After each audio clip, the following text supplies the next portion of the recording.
Your attention, please, ladies and gentlemen. You're watching, yes, the Yankees Entertainment and Sports Network.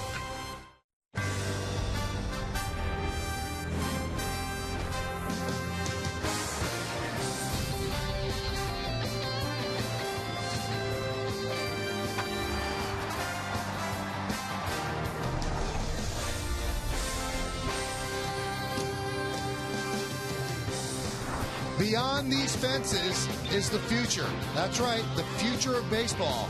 At Heritage Field, they dream about playing at Yankee Stadium, but for Phil Hughes, the future is now. As the Yes Network presents New York Yankees baseball. It's the New York Yankees against the Minnesota Twins in the final game of a 4-game set from Yankee Stadium in the Bronx, New York. Hello, everybody, and welcome to Yankees Baseball, along with John Flaherty and Al Leiter. I'm Michael Kay. Well, the Yankees have not played well in this series. They've lost 2 out of 3 to the Twins, so they need a win tonight in order to gain a split before they head out on the road. Last night, Hiroki Kuroda, coming off a great home opener, just didn't have it, John. He didn't have anything last night. He tried to come out last night and establish his fastball early, and the Minnesota Twins were ready for it. Joe Mauer slices one the other way. That's going to find its way into the seats for an RBI double. And then Justin Morneau gets a first pitch heater right down Broadway, and he hammers it into the bullpen in right field, the Yankee bullpen, and he comes back later, a little cutter down the middle, another home run, only 4 1/3 for Kuroda, 6 earned runs, and 10 hits. Not a good night for the starter. And that's the way it's been for the Yankee starters, John. Not that great. You look at those ERAs, they just jump out at you. Phil Hughes has a 9.00. If it wasn't for the bullpen that John spoke about, or Derek Jeter, they wouldn't be where they are right now. Those guys have carried the Yankees. Let's talk about Phil Hughes. He gets start tonight, Al. He has to pitch better than he's pitched. Yeah, he does. And I think really if you look at his 2 starts, especially the one in Tampa, there was some good moments. I think right now he's left some balls up in the zone. This was the backbreaker here. He ended up giving up 2 runs. The Yankees eventually lost his 3-0. Carlos Pena deposited right field seats. The game here at Yankee Stadium against the Angels was not good. He gave up 6 runs, didn't get out of the 4th inning. Here's a short home run to right field, Chris Iannetta. I think it's really important for Hughes to be down in the zone. He's missing middle of the plate, the little front door slider. Howie Kendrick deposited left field.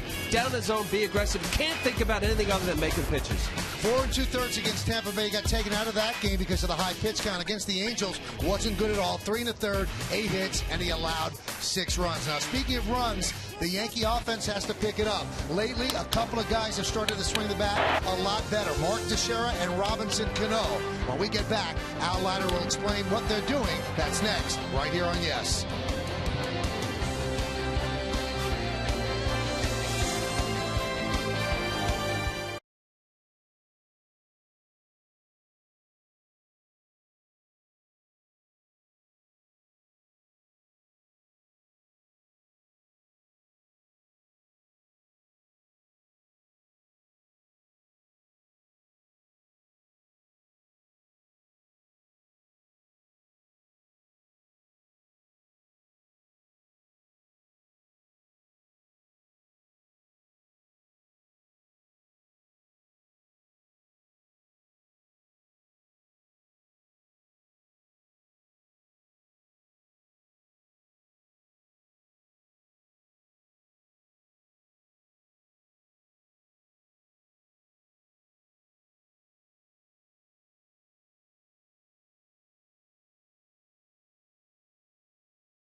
Flaherty, we talked about the pitching.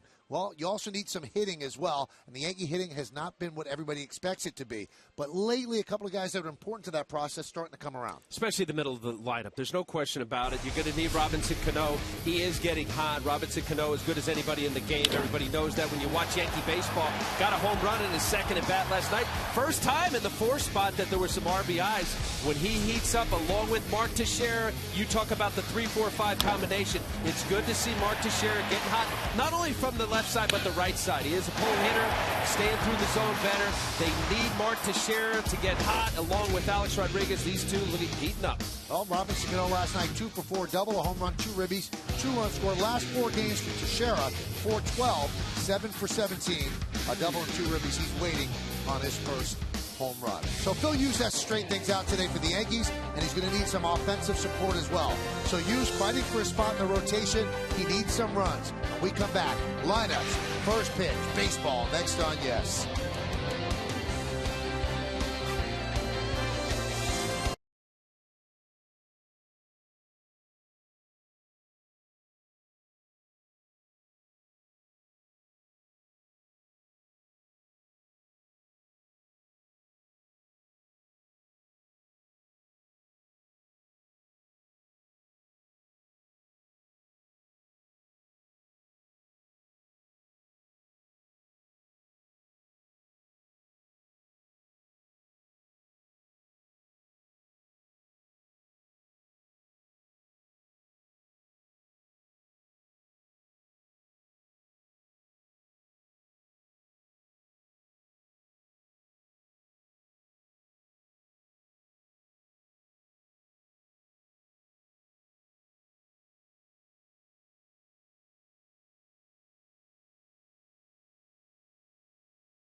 The professionals at your Tri-State GMC dealer. Why just go when you can go pro?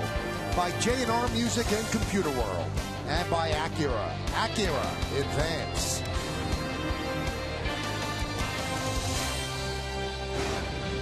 A little bit more of a chill in the air, but still a beautiful night at Yankee Stadium for the Yankees against the Twins. And let's take a look at the Twins starting lineup, which is presented by our good friends at Burger King. Twins have taken 2 out of the first 3 games of this series. They lead off their center fielder, Denard Span. Jamie Carroll at shortstop will bat second. Joe Mauer celebrating his 29th birthday today. He'll catch at bat third. Cleaning up left fielder Josh Willingham, a 12-game hitting streak. Justin Morneau, the DH, will bat 5th. Batting 6th, playing right field, Ryan Domit. Danny Valencia, the third baseman, hits 7th. Chris Parmelee is at first base. He'll bat 8th, and batting 9th and playing second base, Alexi Casilla. On the mound, Phil Hughes will be making his 3rd start, the 25-year-old right-hander. Talked about his first 2 starts. First one pretty good. He didn't get out of the 5th inning, but that game against the Angels was not good. See the high ERA, 9.0. Let's take a look at the pitcher's scatter report. Pitch count is a problem. When you give up some runs and some hits, that's going to be but 183 pitches in 8 innings. He has the 11 strikeouts. Will get the pitch count up, but he's got to put hitters away. Keep it in the park here at Yankee Stadium. It hasn't been good in his career as a starter. He's allowed a home run every 4 2/3 innings. And also stay focused at the task at hand. You can't think about anything other than this pitch, this moment. First pitch of the game, Denard Span, whatever the scatter report is, between him and his catcher, make a pitch.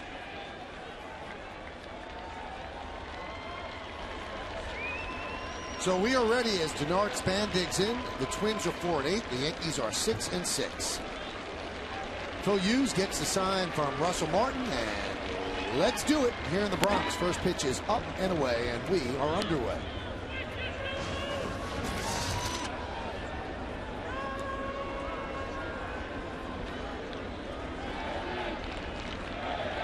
In at the corners for Span. And he shows bunt takes a strike. Obviously, what Al says is the blueprint to perform. but it's awfully hard to turn off the noise in your head. And you know Andy Pettit is a couple of weeks away, and somebody has to lead the rotation because Andy Pettit did not sign to become a relief pitcher with the Yankees. When he gets called up, he's going to start. So we know there are two sure spots, Kuroda and Sabathia. Everybody else has to perform. You know what that is? That's mental toughness. You're right. It's not easy. What's going on between your noggin? How do you think? Uh-oh, not with Denard Span here. The other night, Greg Gibson threw him out. Broken bat. He broke his bat taking a pitch.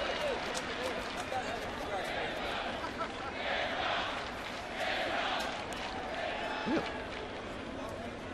You remember him fouling one off?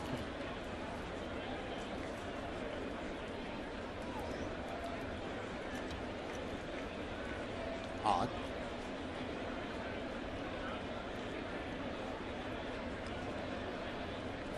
The 2-1. Grounded to short. Jeter's right there. One away. This is how he broke his back. Wow. Wow.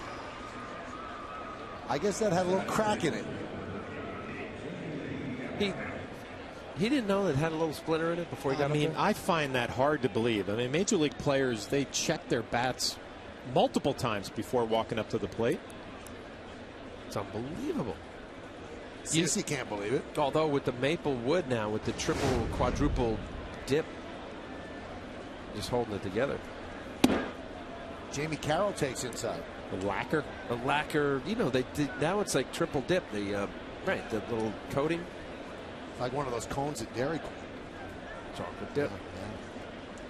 Yeah. 2-0. Not that one. That's old school right there. That's what John Flaherty used to swing. C271 model bat.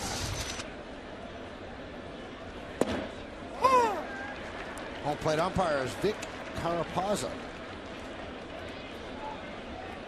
The troubling thing is, guys, I mean, Phil Hughes goes to spring training, has a big spring, wins a spot, everything's looking good, and then all of a sudden 2 starts.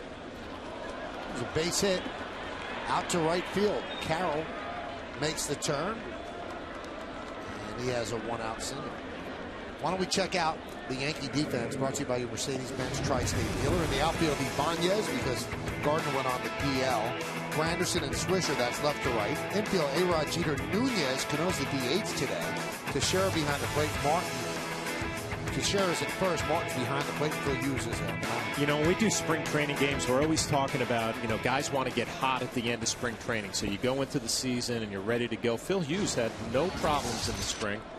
And Al, I wonder, you know, how you feel about this. He comes into the season, 2 starts, ball 1 to Mauer, and struggles. Now you got to find a way to make an adjustment when you really hadn't had to do it all spring. You know, and that's where you have to fight yourself and say there isn't anything wrong. If you go back to your problems, and you know he's given up 3 home runs. That the game against the Angels here, his last start, 6 runs. You know, that's one of those where you put aside. The first game, yeah, didn't get any runs. They lost 3-0. Pitch counts have been up. But that, you know, John, you make a good point. You work on certain things in spring to say whatever it is. In the case for Phil, it's about his secondary pitch, especially his changeup. He's got a good slider, good curveball combination. So you come out of it, it's 2 starts. But as you say, Michael, you know, how you keep it out of your head is the hardest part. There's a changeup there. Well, you know, talking to Larry Rothschild, the pitching coach, he said there's nothing wrong with his arm. There's nothing wrong with the velocity, which has always been a big topic of conversation this spring. He was a little concerned with maybe some of the pitches and timing of pitches weren't the best.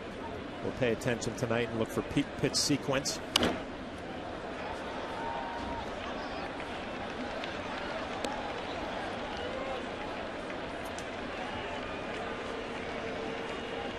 Well, you know what? It's interesting you say that about, because, you know, when you go over the scouting report, Russell Martin, Phil Hughes sat down an hour or 2 before this ball game and went over what they want to do.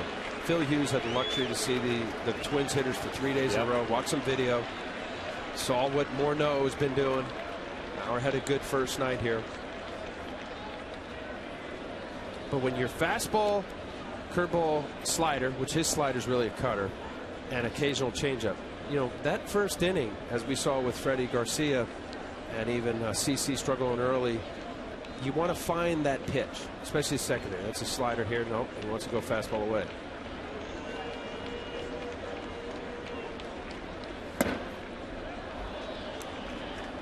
We talked a little bit last night. Pitchers want to go through that first inning with the fastball and establish it. Kuroda tried to do that last night, and he had to change quickly because the Twins were all over it. This would be a telling pitch right here. 3-2. You got to expect Carroll is going to be on the fly as Kuroda watching. Phil Hughes going with the fastball again. We'll see if he has enough to get it by Maurer. Runner goes. Foul back. He just has not had that put-away pitch all year, and that's why he's averaging 22.9 pitches per inning. You know what? I think this is a perfect illustration. Watch where he wants this ball. This is a very good hitter in Joe Maurer. That he missed it. Maurer ended up committing on a pitch that was ball 4. But when you miss your location that much, especially to a guy like Maurer or Murnau and even Willingham, they're going to hit it hard. He missed by a full plate. Wanted to be inside, ended up and away. Runner goes again.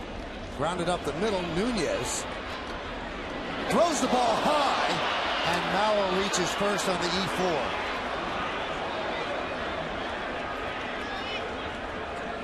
Eduardo Nunez has a world of talent, but he's a thrill a minute in the field. Well, disappointing because Phil Hughes made his pitch, a 3-2 changeup. It should be a routine out. Nunez, who has looked a lot more comfortable in the field, and he just takes it easy on the throw. It's wide high. Mark Teixeira has to come off, but you give Hughes credit. He executes perfectly on a 3-2 count, gets the ground ball. There's nothing to show for it because of the error.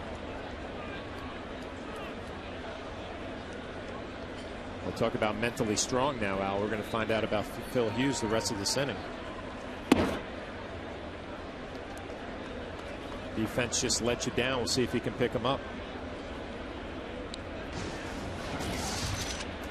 Josh Willingham, what a start of the season. What a nice pickup, free agent side. The Oakland A's had a career year last year.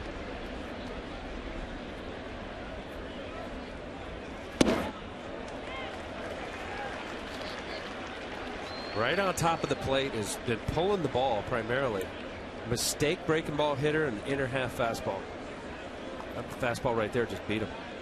A little surprised by that. For 3 games we've seen Willingham all over the fastball. Phil Hughes in a fastball count, able to throw it right by him. Haven't seen that for 3 days.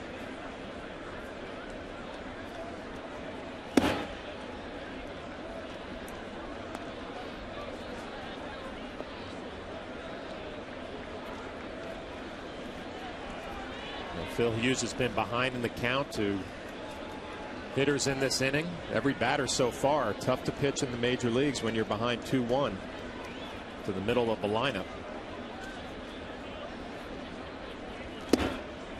That's a good one there. Little tilt, different than the one before.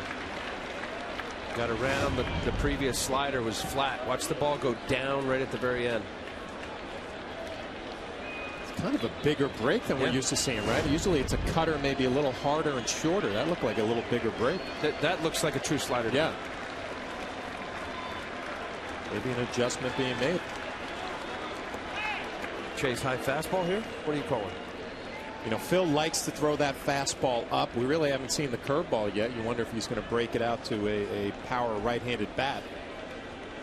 Go through the sequence.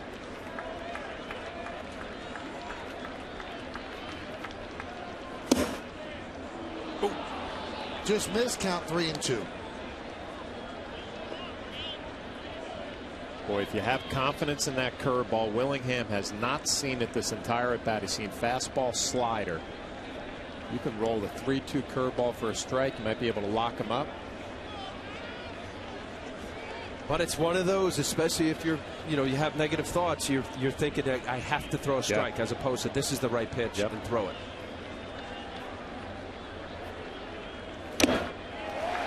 That's fastball, 94 by you. Foul tip, held on to by Martin. Well, I thought the previous pitch was a good pitcher's pitch down in the zone. Looks like upstairs, watching this 4-game series, Josh Willingham was good, quick, down and in, or at least inner half. That was just, here it is, hit it. Too much velocity for Willingham. Nice pitch.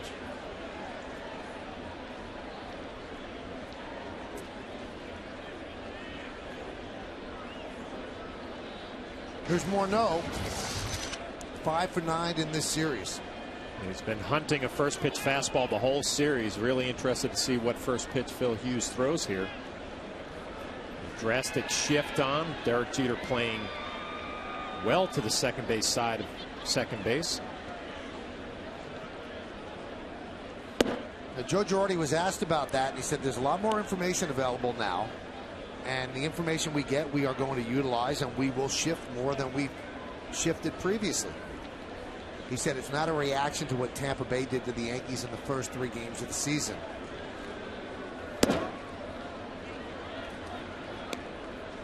Well, pitching him away. First pitch fastball off. Second pitch a changeup. See the numbers in the series: 5 for 9, 3 home runs.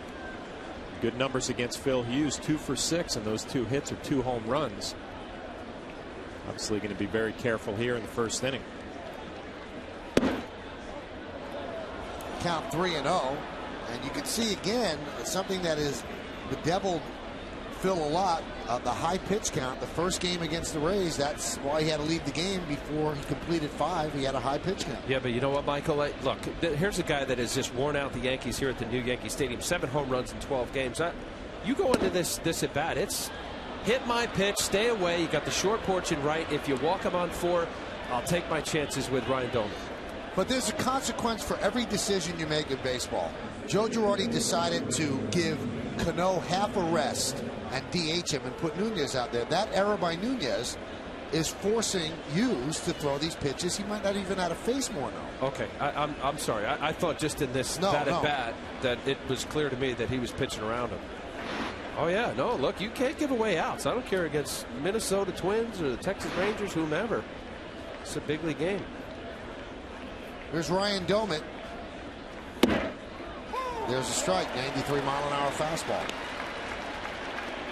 Well, you like the velocity. You mentioned 93, but you're also getting some reactions from some of these hitters that it looks like it has a little life on it tonight. Even Doman a little surprised. Ball got on him a little quicker than he thought. He was able to throw the fastball by Willingham, so good sign early on with the fastball.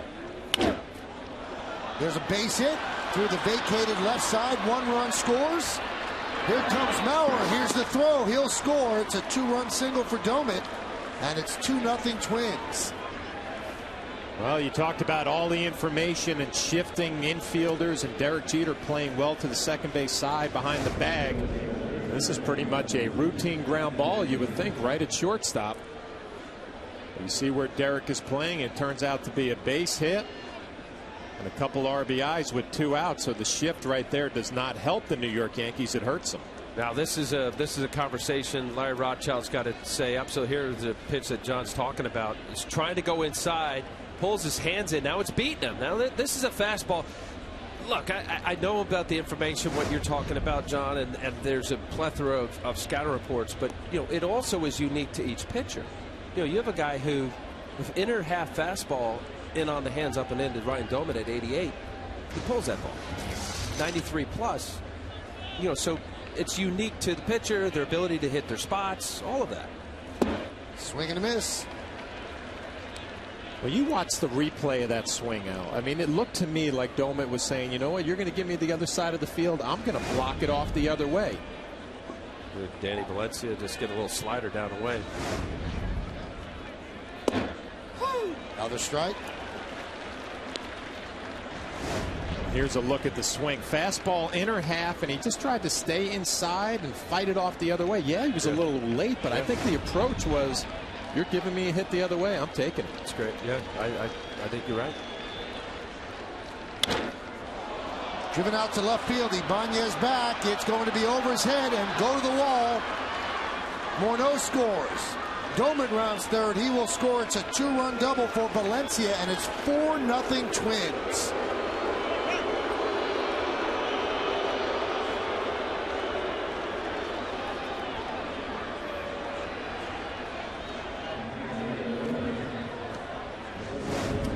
Well, this is a very frustrating inning. No question about it for Phil Hughes and the Yankees. This is slider. Didn't duplicate the first one that he threw to Danny Valencia over Ibanez's head. A little bit of defensive movement, also the what looked like the unintentional intentional walk. This is a moment where Phil Hughes has got to just take a deep breath and say, I got to keep pitching here. That's his first curveball of the night. Boy, the error by Nunez huge. You know, you talk about a pitcher who's been struggling, an extra out that you mentioned, Al, and come back to hurt the New York Yankees here in the first inning, and Phil Hughes. Shattered bat. Fly ball left field. Ibanez makes the play. But 4 runs on 3 hits, 1 huge error. 1 man left. Twins 4. And the Yankees coming to bat.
Eduardo Nunez made an error that kind of opened up the floodgates and made Hughes work a little harder. And then he said, my fault.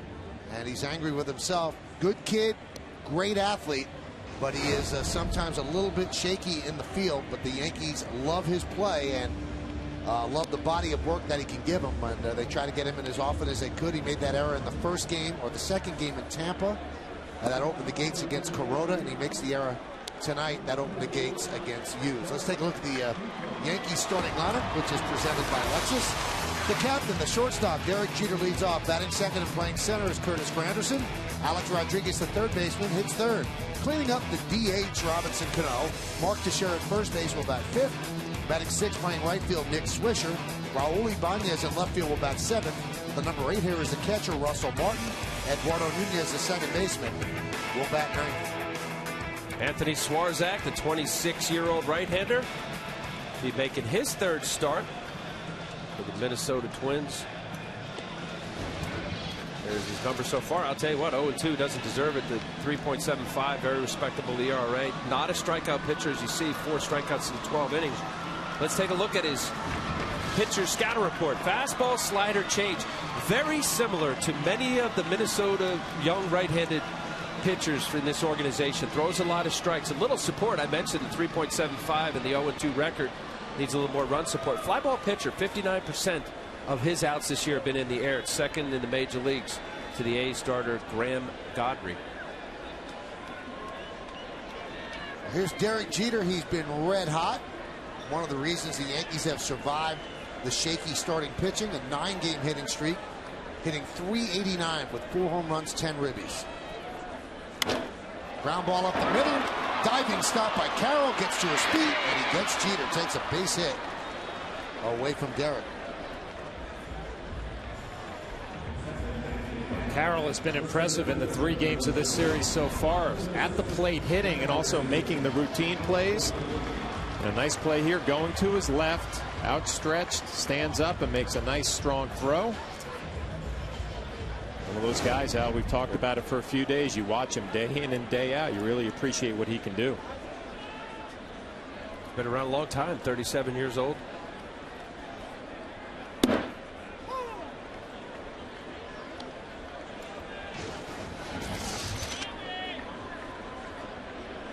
Yankees still looking for Granderson to break out. 5 for 23 on this homestand. Yankees started the homestand taking 2 out of 3 from the Angels, so all good there. And then the Twins come into town, and the Yankees have really battered the Twins here at Yankee Stadium in the Bronx since Ron Gardner took over. And the Twins have actually played decent baseball in the first 3 games. You know, when you want a scouting report on a Minnesota Twins pitcher, you go to the Hall of Famer, Burt Blyleven. Burt doing the games for the Twins on TV. And you know what, Al, we talked about it, how a lot of these Twins pitchers are all the same. He said the same thing about Swarzak. Gonna throw strikes, fastballs, you know, 90, 93, good changeup, curveball. But a typical Minnesota Twins pitcher. Throw the ball over the plate, force contact.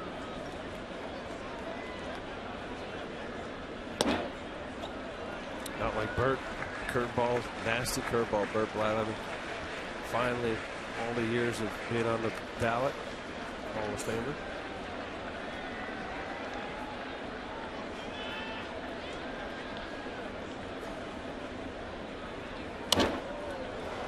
You know, when you're saying that, I was thinking, we were thinking together, but I was thinking, you know, go back to Brad Radke. Radke had a good curveball, but not, you know, you talk about when you develop pitchers, you know, you look for big guys, 95 plus.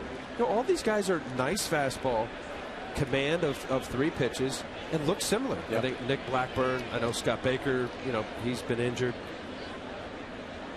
You can even go back to Kevin Tapani, remember him? I mean, sure. you know, started with the Mets, but he's a strike thrower. High drive, deep right field. Dome it back, looking up. See ya! Home run, Granderson. Yankees on the board. It's 4-1 Twins.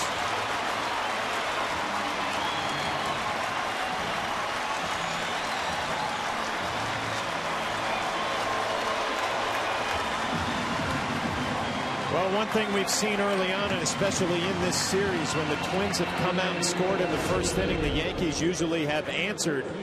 And Curtis Granderson here at 3-2 fastball. We mentioned Twins pitchers. They will try to force contact.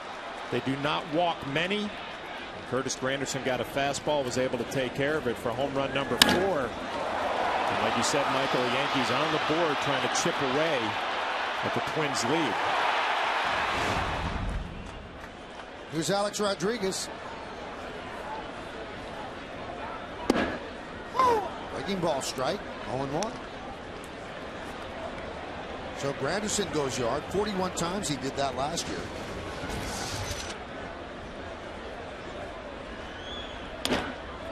Line drive right field. Bowman had to play very deep, so it dunks in front of him for a base hit. Why don't we check out the Twins defense, brought to you by your Mercedes-Benz Tri-State dealer. Since we've already seen Billman in right, we'll go the other way. Spans in center, Willingham is in left. Go around the infield the other way. Valencia, Carroll, Casilla, and Parmalee third and first. The birthday boy, 29-year-old Joe Mauer behind the plate. Swarzak is on the mound.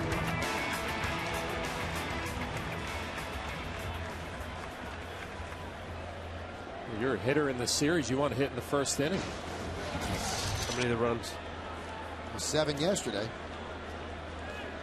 Well, the first game of the series, the Yankees scored what? The Twins scored 2 runs in the first. Yankees came back and scored 3. The inning to hit. I'm sorry, the other way around. 5 total, and then yesterday 7. Yeah, settling down both sides, especially CC Sabathia. You know, heck of a job of settling in.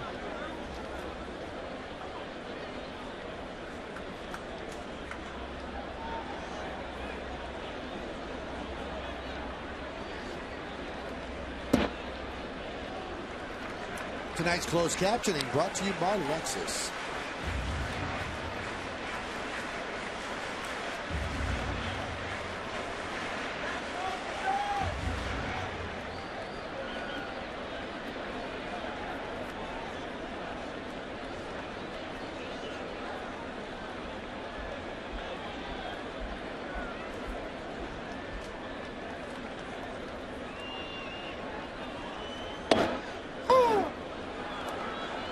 Strike, 2-1.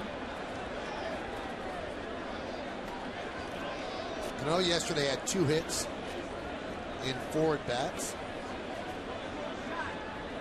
Picked up the Yankees' first cleanup RBI with a double in the first and had a home run in the third. He was 2 for 4.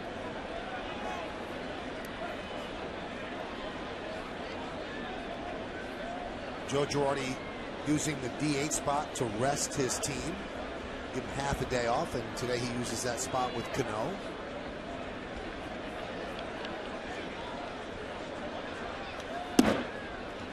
Now with the injury to Gardner, you're going to see Ibanez playing the outfield more. So that DH spot is actually open against right-handed pitching as well. Twins have scored 10 runs in the first inning this series, so they've gotten off quickly. Yankees did make a roster move. They called up right-handed pitcher Cody Epley to take the place of Gardner, who went on the DL for 15 games. 15 days, not 15 games. That one is driven out deep to left field. Willingham back. He's on the track. He'll make the play in front of the scoreboard. Alex Rodriguez will head back to first. Cano gave it a ride the other way for the second out. Driving this ball and trying to get in a good count here. This had enough sink to it where Robbie wasn't able to get the barrel on the ball. It looked like he got a little bit on the end of the bat. This coming right at the living room here. Almost to the warning track.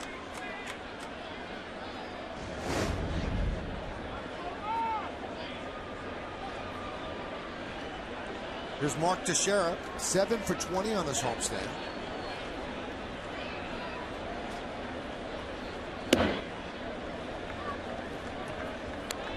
Look at the game time weather presented by Bigelow Tea. 62 degrees tonight, 45% humidity, wind 10 miles per hour. And the forecast is for clear skies throughout. High drive, deep right, dome it back, looking up. See ya! 2-run home run for Teixeira.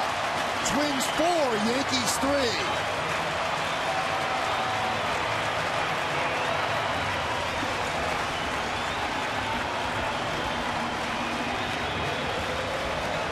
First home run of the year for Mark Teixeira, and he swung the bat better last night. Actually just missed a home run his last at bat. He did not miss this one.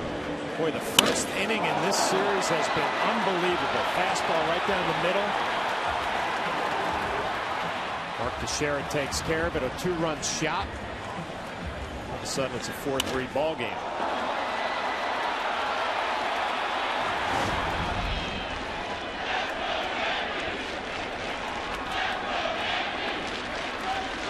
Here's Nick Swisher. It really has been.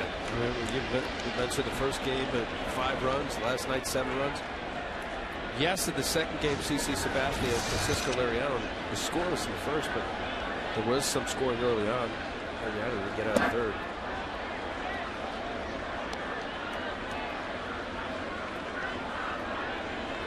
Talk about first impressions. 19 first inning runs combined for these two teams in this series.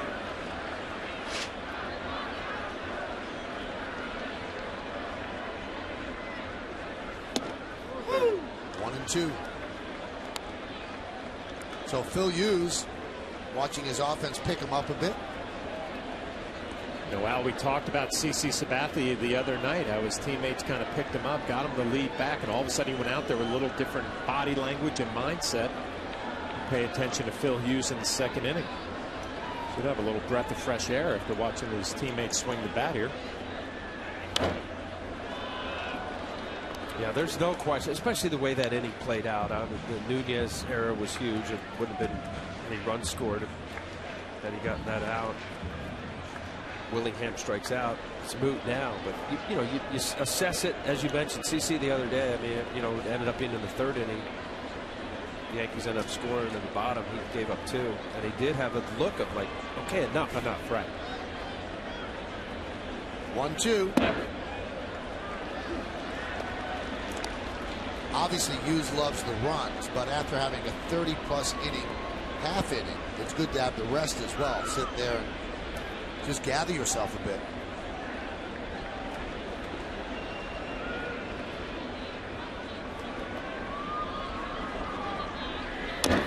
Al, you said that pitchers essentially are like boxers. Boxers train for 3-minute rounds. Pitchers train for what, 15 to 20 pitches? 20's a lot. I mean, really, if you look at a game played out, 12, 15 pitches, anything more than 15 pitches, but you have a high pitch count inning, it does take something out of you. Especially the first inning, Michael. I always thought that. Hughes had ended up throwing 32 pitches. You come in from the bullpen, you just threw 50, 60. Some guys throw a bunch, and a couple minutes later, you're right in the game. Strike three, Swisher down looking. But the Yankees are right back in this game, and they do it with the long ball. Down 4-0. Curtis Granderson connects for a solo shot. A couple of batters later, Mark Teixeira connects for his first home run of the year, a 2-run blast. After one, it's 4-3 Twins.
Will have the longest tenure with his team. Here are your choices. You can text your vote to 42951. Ozzie Guillen with the Marlins, Mike Matheny with the Cards, Dale Swain with the Cubs, Bobby Valentine with the Red Sox, or Robin Ventura with the White Sox. Standard text messaging rates apply. We'll check in how you vote later on. Alexi Casilla will lead off. He takes outside.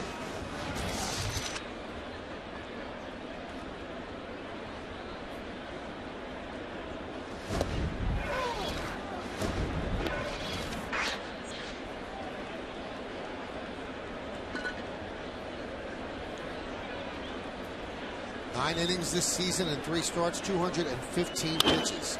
Ground ball up the middle. Nunez gets another try and makes it perfectly. Now, speaking of Nunez, who made that error in the first inning, Girardi is very protective of Nunez.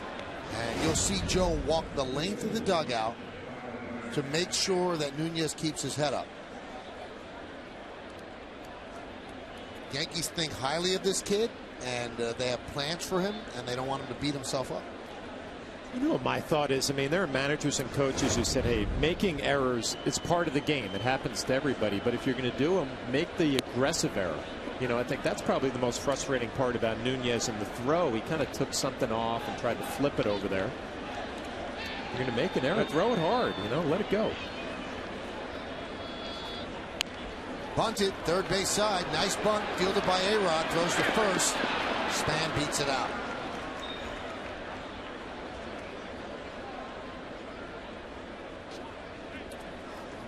Span, obviously a quick runner. His speed on this Minnesota Twins offense. Alex just wasn't far enough, and he's baited him in. Thick grass here at Yankee Stadium.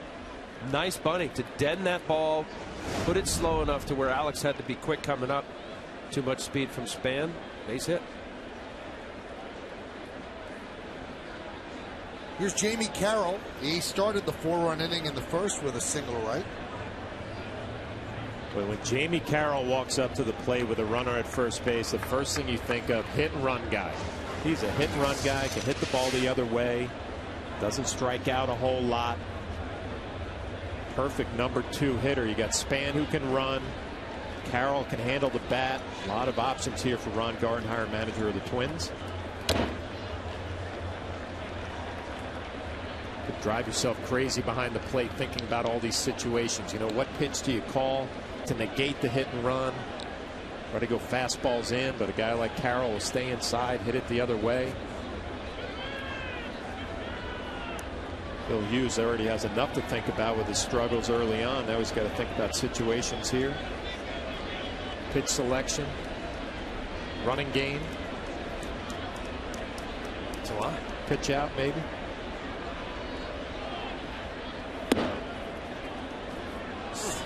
Denard Span dancing off the first. Going. He's looking to go.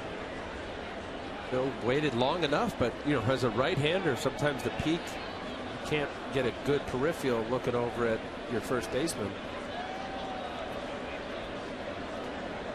Horns one, usually a throw over to first. A couple of different signs catchers will use. Sometimes they flick their thumb for a throw over to first. Other times, as we saw Russell Martin there, the horns one.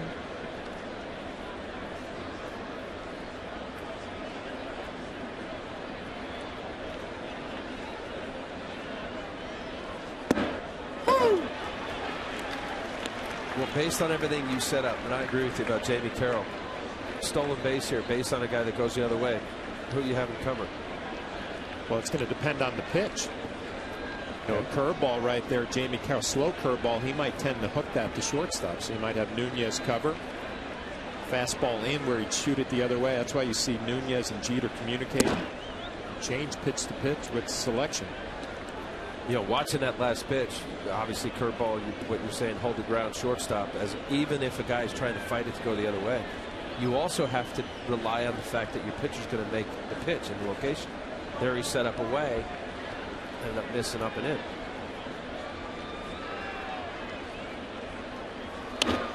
Grounded to first. Tough hop. Teixeira gets the force at second. Back to first, not in time. Not many first basemen have the arm and the confidence in the arm to make that throw and get Span. But Teixeira did. Well, you're 100% right, Michael. I mean, a little in-between hop, and he turns and makes a good throw to Derek Jeter, giving him some room to make a return throw.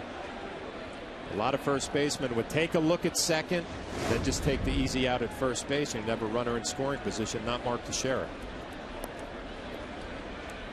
So Teixeira with the big 2-run home run, then contributes with the glove here in the second.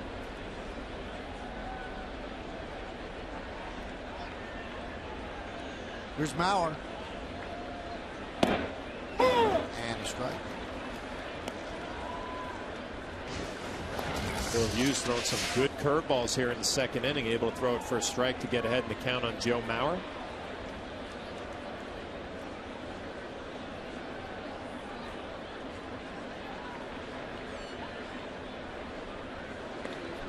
Mauer, an incredible athlete out of St. Paul. He's actually the only athlete ever to be selected as the USA Today High School Player of the Year in 2 sports. Football as a quarterback in 2000 and baseball as a catcher in 01. He had scholarship offers to play quarterback. Decided to sign with his hometown team. That was at Creighton High School, right? It was they had a few quarterbacks go through there.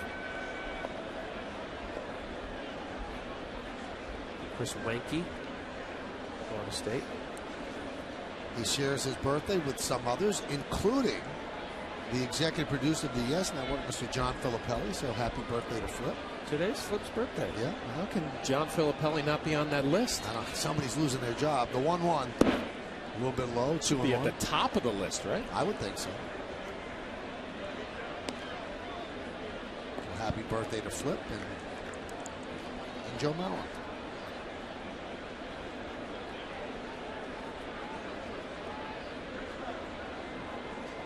I'll tell you what, here, the 4th game of the series, you feel a lot differently about the Minnesota Twins than we did during the first game, with Mauer and Morneau really swinging the bat. Looks like they're going to be healthy again.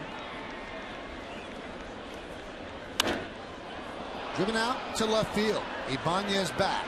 He's on the track. He makes the play and hits into the wall for the final out.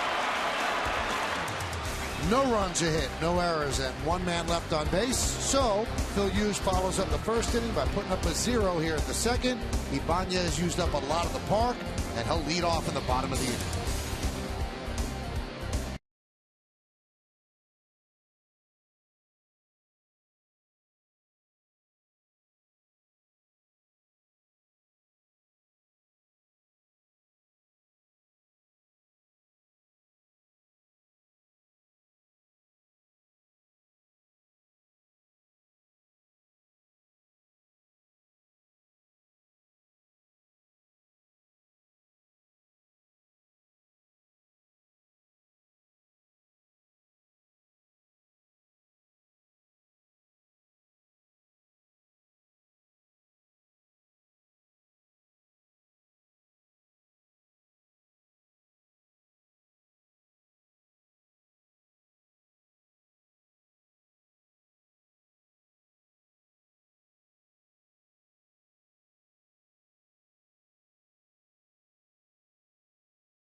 rivalry like no other is renewed when the Bombers and the Red Sox celebrate the 100th anniversary of Fenway Park. Complete coverage of the ceremony starts at 2 with an extended Tri-State Port pregame. And Ken Singleton, David Cohn, and I will have all the action right here on Yes. Hasn't been a good start for the Red Sox. 4-8 record. Jacoby Ellsbury is out indefinitely with a shoulder injury. Kevin Youkilis has struggled. The new bullpen has struggled. Andrew Bailey, who was going to be their closer, he went on the DL. Mark Melanson was going to be their setup man. He was sent to AAA, and the team ERA is 6.20 and the highest in the major leagues.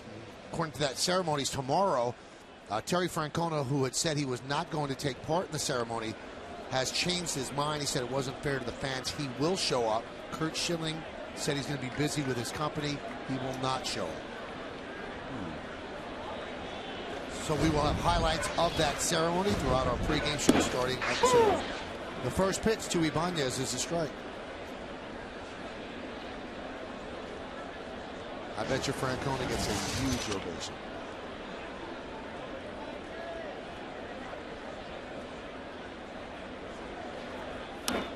And Terry was kind of upset and turned it down originally because when he was let go, there were stories in the paper that many people felt were leaked by people in the organization that were less than flattering about Terry.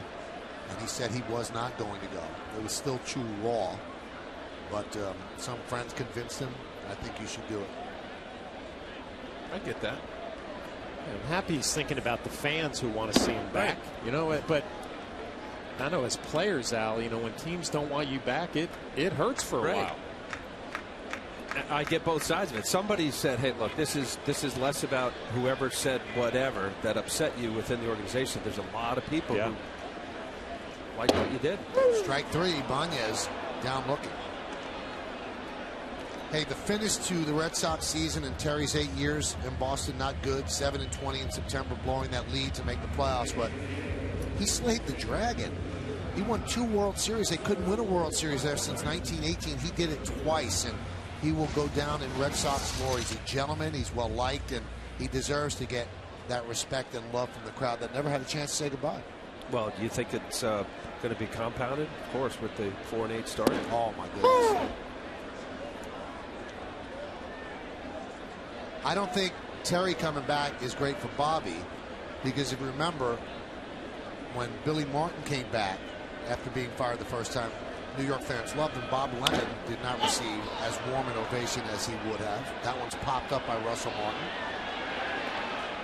for the second out. So Bobby's team is struggling, and the guy who won 2 World Series is coming back. It'll be interesting to see. So a lot of storylines tomorrow will be all over. You know, and Terry Francona, pretty much the ultimate player's manager, would never criticize a player to the media. Right. Always had their back, and obviously Bobby Valentine a little bit different with that philosophy. Here's Eduardo Nunez. Well, you're going to have a lot to talk about tomorrow, Mike. A lot of storylines there. Nunez batting 9th, playing second base.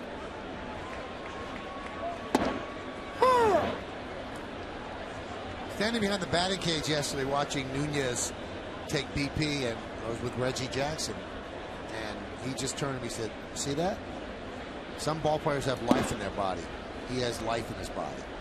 He said there are players that are up there, you don't see any electors. He said this kid has life in his body.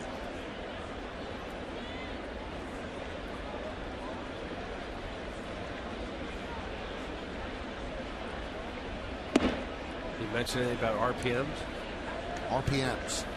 Just, you know, I was listening to Reggie today about how the speed of the bat, he calls it RPMs. RPMs. Wow, revolutions per minute. But, you know, he, along with what he was talking to you about, Michael, about just the whip of the bat, Reggie has a reference to RPMs, the bat through the zone. Did he say Nunez had good RPM? He wasn't referring to Nunez, but yeah, he was referring to guys that he was basically talking about big parks and how Target Field has, you know, had the really humbled Mauer, less Mauer, but Murnau, and anybody's hit some warning track because there's a lot of space there, and you know, Reggie's way of just, well, swing a little faster, swing a little harder. The ball will go farther. I guess it was easy for Reggie. I was going to say, I wish it was that easy.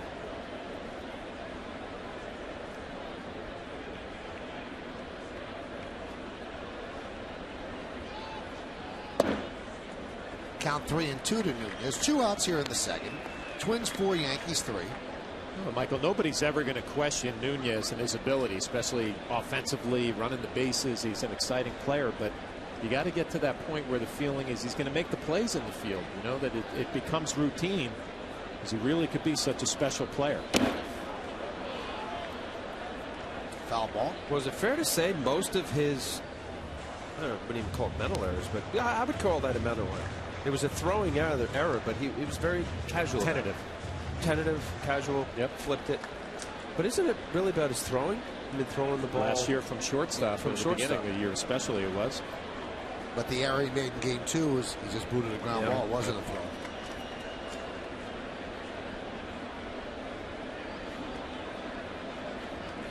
And in fairness to him, not the easiest thing to do, move around all the infield positions, but still you got to feel that he's going to make the routine play.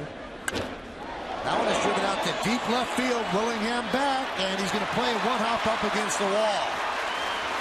Pretty good RPMs there as Nunez doubles with 2 outs. That'll bring up Derek Jeter. Well, Derek Jeter's gotten off to such a great start that we have to do a Home Depot hitter scouting report on him. 21 hits and 4 home runs, which matches the most hits, most home runs through his first 12 games in his entire career. And what a different year this year is. He didn't hit his 4th home run last year until July 25th. And he's 1 hit behind Hall of Famer Dave Winfield. He's 1 more to have 3,110. He's stuck on 09 right now. That would be 18th place all time, the Hall of Famer Dave Winfield. Could be this at bat right here. His idol, right? Yep.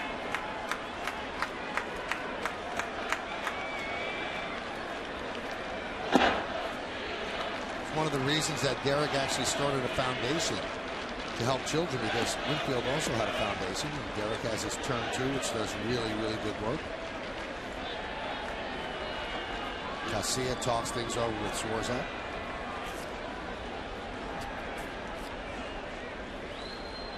Well, this is more than just what's your science with a runner at second base. That is a little conversation there. Can't imagine Casilla giving Swarzak a little scatter report from his position. Well, here's a scatter report. Jeter can hit the ball the other way. He's done it his whole career.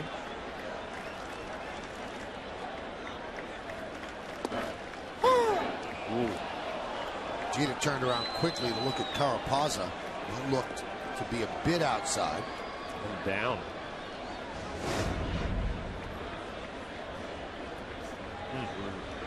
Right on both. That's a different way of questioning, right? A little smile. And he hits to right for a base hit. Nunez rounds third. He's coming home. Domit's throw, not in time. An RBI single for Jeter. A tie game and a tie on the hit board. He now ties his idol Dave Winfield with 3,110 hits. Well, a classic Jeter swing, the ability to go the other way with 2 outs, a base hit, and RBI. What I like about this, he stays at first base. We'll talk a little bit about that in a minute. Goes the other way. He knows that Domit is out there in right field, who's a backup catcher.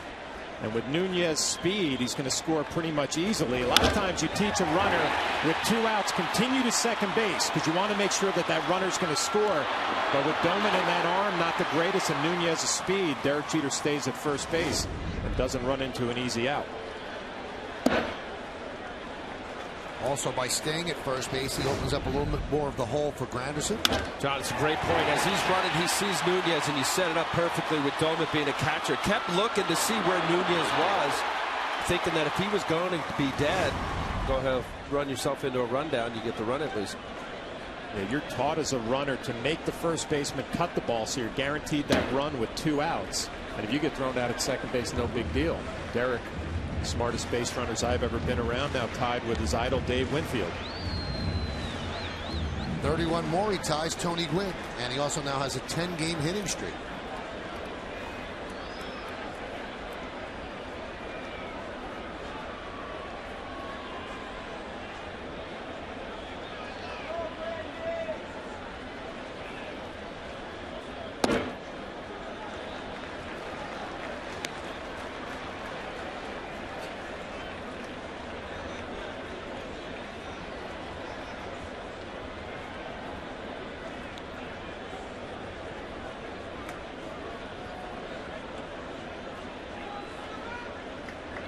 3-0.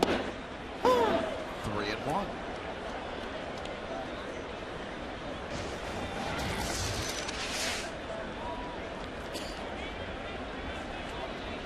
Feeling pretty good. That solo home run, first inning. Pick a spot here if he gets it.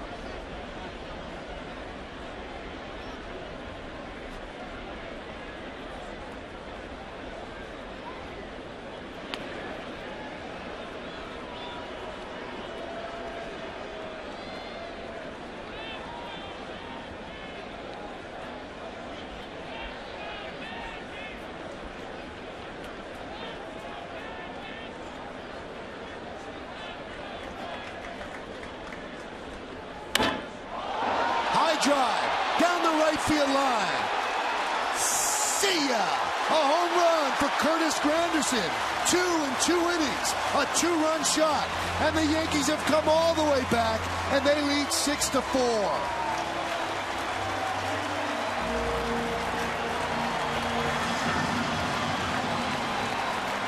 Well, you talk about feeling comfortable getting in the groove. First at bat, got a fastball.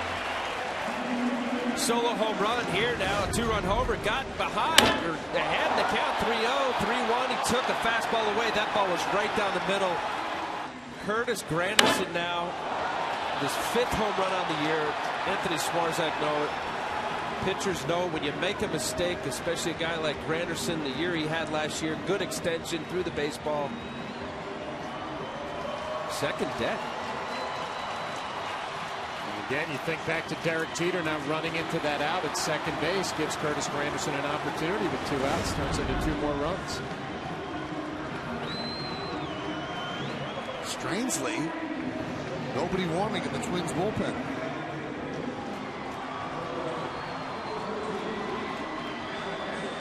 Some stirring there now. I think Jeff Gray is going to start to throw.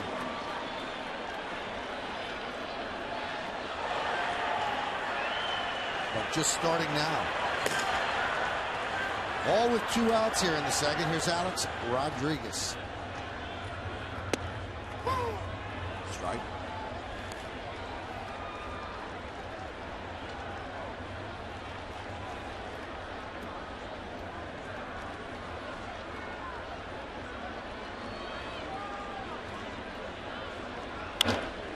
Base hit for A-Rod. He's 2 for 2.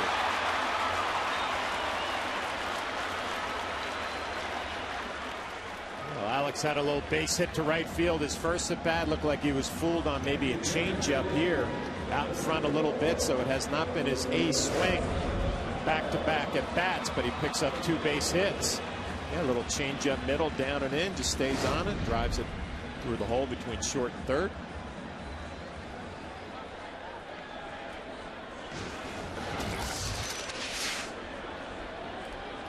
Here's Cano. Flat out to deep left in the first inning.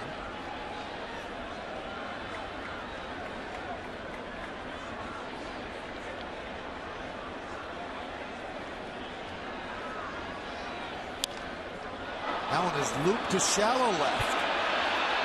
What a play by Carroll for the final out of the inning. Covered a lot of ground, made the dive, and made the play. But the Yankees retake the lead. 3 runs on 3 hits. It might have been more if not for this play. And a second home run for Curtis Granderson after 2 innings, 6 more Yanks.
Anthony Swarzak has struggled. Team gave him a 4-0 lead after a half an inning, and he's given it all back. So Phil Hughes has a chance to pick up a victory on the Lincoln scoreboard. We go to the third, 6-4 Yankees.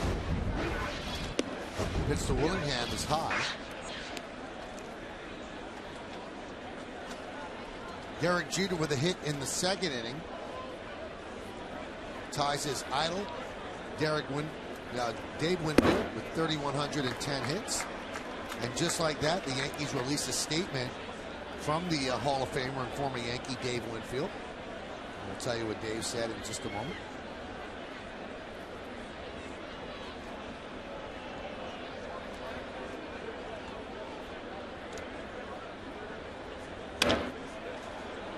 Winfield says, I always enjoy watching Derek Jeter play because he's a model of consistency both in the field and at the plate. I finished my career with 3,110 hits, and I have only admiration and respect for Derek.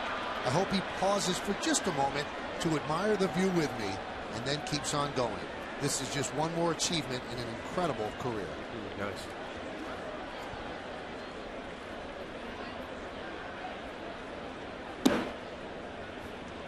How cool is that, huh? Just young kid playing ball, high school, Kalamazoo, rooted for the Yanks, your idol, unbelievable career,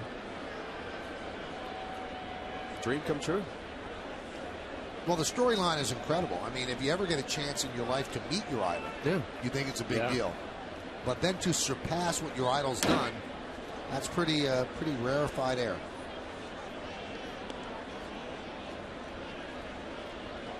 There's Dave's resume, 22 seasons with the Yankees from 81 through 90, 12-time All-Star, 7 Gold Gloves, won a World Championship with the Blue Jays, and of those 3,110 hits, 465 were home runs.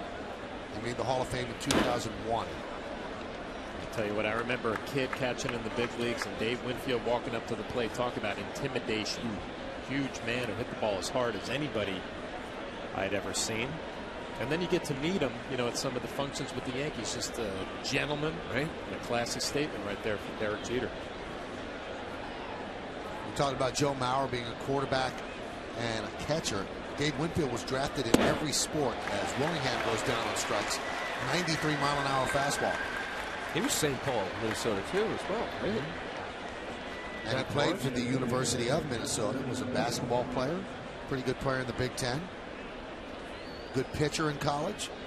He was drafted in all 3? Yeah. Wow. Just imagine him on the mound. I mean, you know, we've seen the highlights of his career throwing from the outfield, but imagine him on the mound, ringing it. Darryl Richard. Yeah, good call.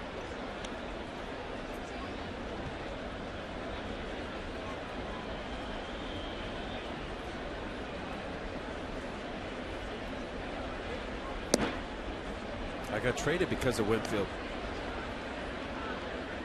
How so? Remind us. Winnie's back was hurting, and they needed a right fielder. They traded Jesse Barfield. At least that's what I was told. Dave ended up missing a full year with that. Yeah, that was the year, 1989.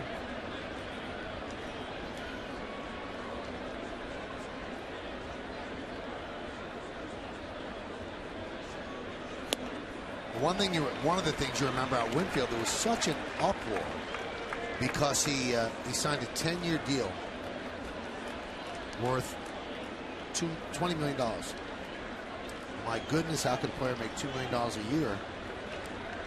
Times have changed. They make that in 1 year now.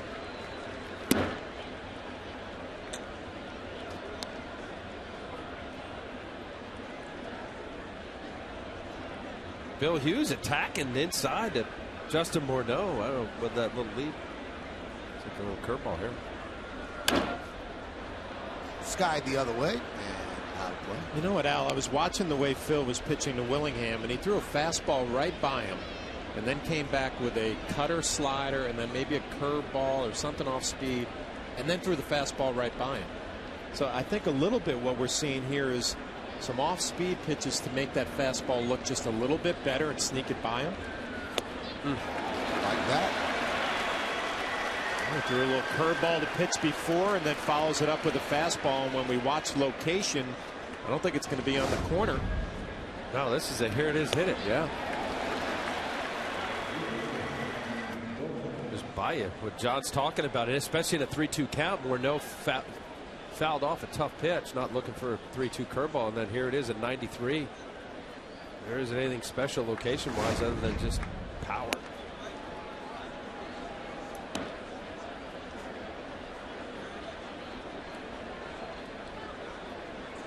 Although we talked about at the open here, pitch count being an issue. Up to 61 pitches. High drive, right center. Granderson, and a 1-2-3 inning for Phil Hughes. So the Yankees give him the lead, and he retires the Twins in order. Mark Teixeira will lead off in the bottom of the third.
Blast in the first inning after Granderson hits a solo.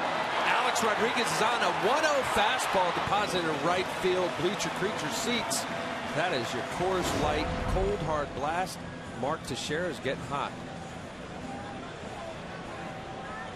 And here he is. On the homestand, 8 for 21, average up to 283.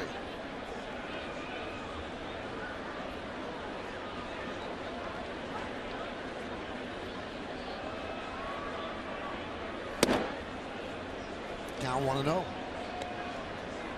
Lincoln scoreboard 6-4 Yankees. Yankees are down 4-0 before they batted, but 3 in the first and 3 in the second.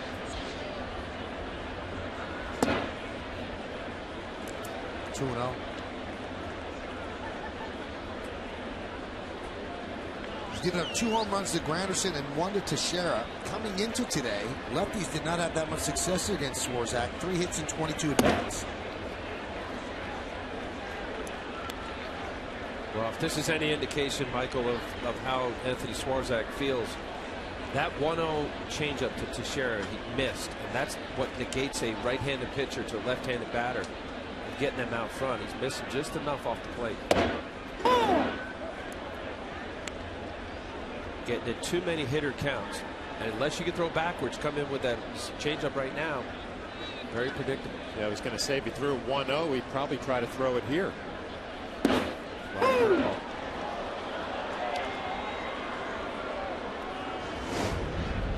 Well, John was saying about a changeup, that ball going inside. Good pitch, strike, not looking for it. Teixeira looking fastball, pulls a string.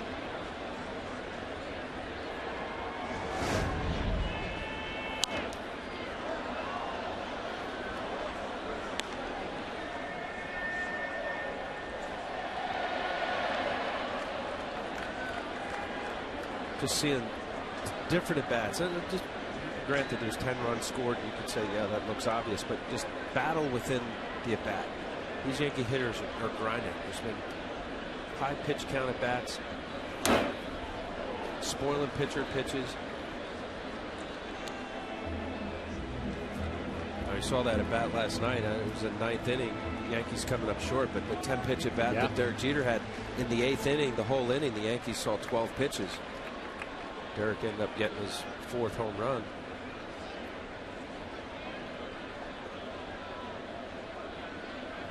Swing and a miss. Teixeira down on strikes. While the Yankees are hitting the road, or you, take the Yankees with you this season. Subscribe to MLB.tv today to see every Yankees out-of-market game live, online, and on your favorite devices in HD quality. Visit Yankees.com to order and get more details. MLB.tv, baseball everywhere. After this game, the Yankees head to Boston. A 3-game set against the Red Sox. Then to Arlington, Texas, where they have a 3-game set against the Rangers. And then back home here to New York, where they'll play 3 against the Tigers. A tough 9-game stretch. Swisher pops one up, shallow center. Carroll called off by Span for the second out. Wow, Span kept looking down at Jamie Carroll. The rule of thumb is that if it's got enough hang time, it's a center fielder's ball. He's coming in on the baseball. Carroll knew he was drifting out far enough. He said, whoa, where's Denard? Come on. Could have been a little collision. The right guy caught the ball. Jamie Carroll, huh? Little old school grinder. 290 last year in Los Angeles. Oh, he's fun to watch. Yeah. You know? It's a great diving catch on a looping line drive. Quality at bat after quality at bat. Strike to Ibanez. Ibanez struck out looking in the 7th.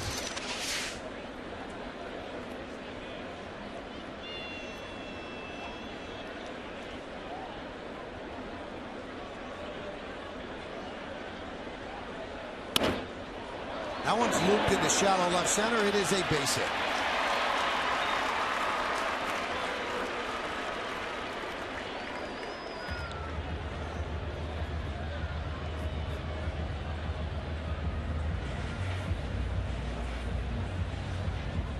So 1 on 2 outs, and that'll bring up Russell Martin.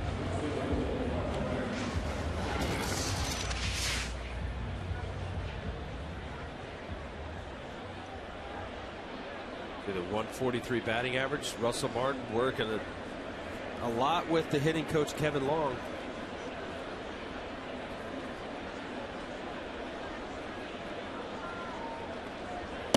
Yeah, I wonder, John, I was talking to Kevin, just, you know, how guys during the course of the year or even in their career, we saw with Granderson a couple of years ago, how he changed his swing and the way he finished, 2 hands and all that. Kevin was talking about how he changed his feet, made his feet more level as opposed to open and wider. Big change? Not really. I mean, you know, when you watch Russell Martin, his swing is pretty simple. He doesn't have a whole lot of movement. You know, I think opening up a little bit or getting back to where you're close is more of a visual. You know, pick the ball up a little bit better. Almost sets yourself up to be successful middle of the field. But when you watch him from the side, he doesn't stride a whole lot. He doesn't have a lot of movement with his hands. I think it's only a matter of time just before he gets a couple of hits, gets going, getting some pop behind the plate. I say that because as a pitcher, often during the year, you're tinkering with a few different things, and it may look so minute to the viewer, but you feel like it's big, unbelievably a huge change. But how long do you go with something when you want to believe in it, and then, you know, the results aren't there? You got to be comfortable. Yeah, you got to be comfortable. If you walk up there and say, "Oh, that," you know, I would change things, and right away you'd say that feels good, or no, it doesn't feel right. I'm going to go to something else.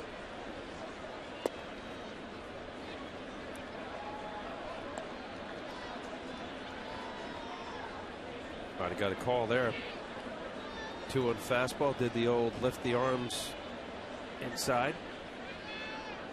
Been trying to pound him in a little bit with a fastball. We'll see if they do it in a fastball count 3-1. I believe Russell Martin is ready for it inside if they go there again. And Martin walks. So Swarzak got 2 quick outs in the 2nd inning before the Yankees erupted for 3 more runs, and Ron Gardenhire's not going to let that happen again. He's and finally take out his young right-hander who has really struggled.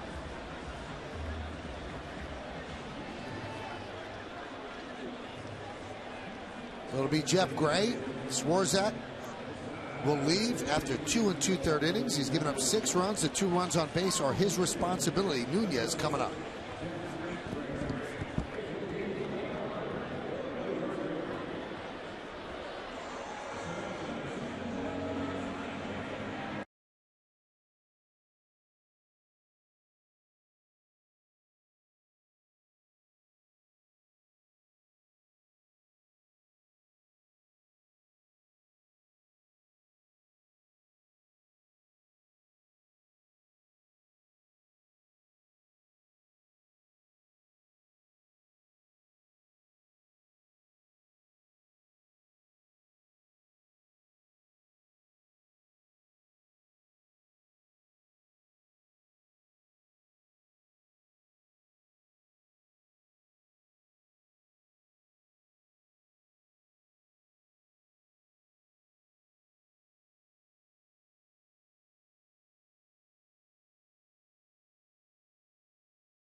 AT&T. It's going to be right-hander Jeff Gray for the Minnesota Twins. Got to look at his numbers. His 7th game already, 2-0 with an impressive ERA of 2.25. A couple of strikeouts in 4 innings.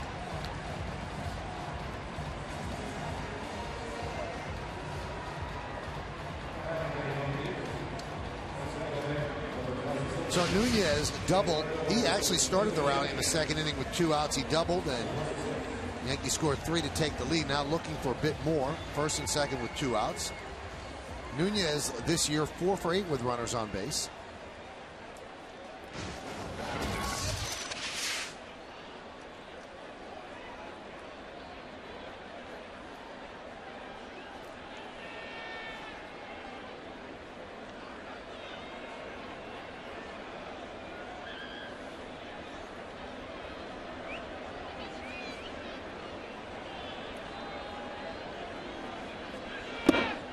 There's a strike from Gray.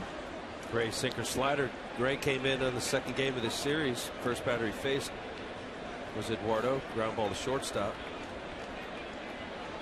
Went right after him.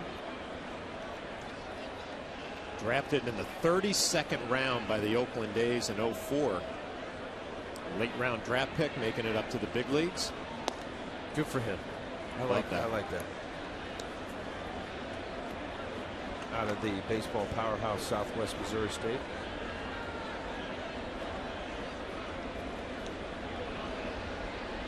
Fight through it, work over the years. Yeah, talking from a scout's perspective too, that's got to be a thrill. You know, you sign a guy in a late round pick who makes it to the big leagues, has a nice career. Nunez pops it up. Long run for Parmalee, and he makes the play. So Gray comes on to get Nunez. No runs a hit, no errors, and 2 men left. We're through 3. Yankees lead this one 6-4.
fourth inning. Joe Mauer won the 2009 MVP award. Who are the only 4 catchers in Major League history to win the MVP multiple times? Well, we know one for sure. I know 2. Now, speaking of catchers, John Flaherty's one. I wanted to ask John this question when I heard this yesterday. As Danny Valencia reads on, Pudge Rodriguez, pressure right now. Pudge Rodriguez is going to retire. From the outside looking in, for those that didn't do that job like you did so well, he's considered one of the best ever. How good was he? He is the best thrower of a baseball that I had ever seen or played against. And you know, obviously you hear about Johnny Bench back in his prime. I've never seen a man like Ivan Rodriguez throw a baseball. The 13 Gold Gloves, 14-time All-Star. And then offensively, obviously, was a different player when he was younger. A little bigger, a little stronger. But defensively, throwing the baseball, there was nobody better. How about Tony Pena?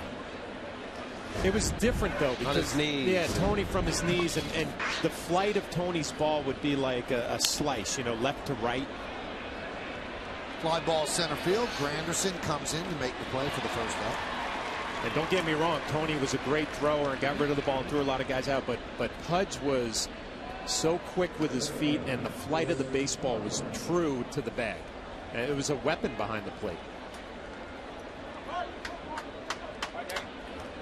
And I think, you know what, I'm sorry, but the thing that I liked actually watching Pudge's career translate over the years, he went from a guy with a reputation as a bad receiver and worked with the pitching staff, calling a game was not good and didn't really care about it, to later on in his career, you know, with the Marlins, won a World Series and became a guy that actually worked with the staff and worked with young pitchers and made them better and kind of made that transformation, which was nice to see for me, being a defensive-minded catcher. Grew up a little bit. I know in Texas he called a lot of fastballs, frustrated some of the pitchers because they were always shaking to get to all-speed secondary pitches. That one's driven to right field. In the corner, and it's going to be one hop up against the wall. And Parmalee will get himself a double.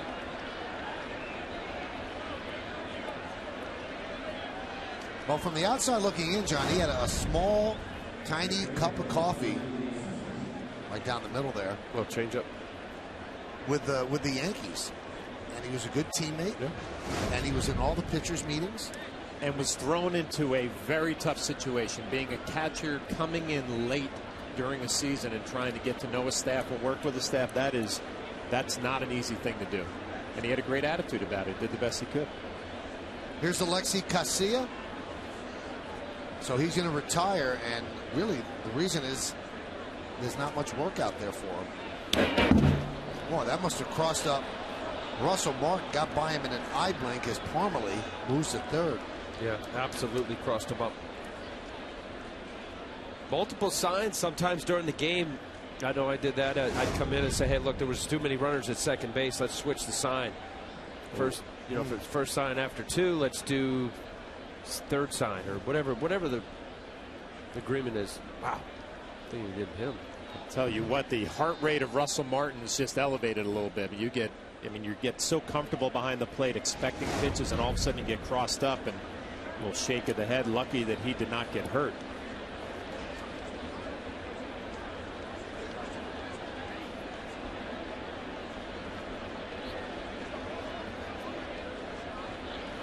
There was a play in Baltimore, Alex Rodriguez has the play, where Matt Wieters got crossed up and somehow recovered in time to actually get a strike call. It was an incredibly athletic play. You're waiting for something else, and it ends up being a fastball. And moved his hand blindingly quick to make the catch and get the strike. Ball. Yep. So he was expecting off speed, got a fastball, and still was able. That's impressive. Because you could look fastball and catch a breaking ball. And catch a breaking ball. You're not going to look good doing it, but you'll be able to at least make contact and try to receive it.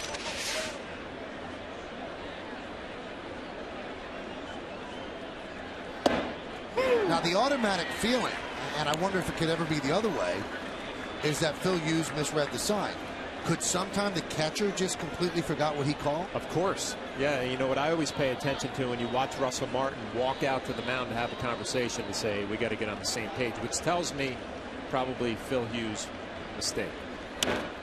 Right in on the hands and popped up. Russell Martin has an easier time with this for the second half. Yeah, I'm with you on that, especially the reaction that he had shaking his head. Initially, I thought, because having done that before where you change the signs, but his look, Russell Martin, was more frustrated, like, really?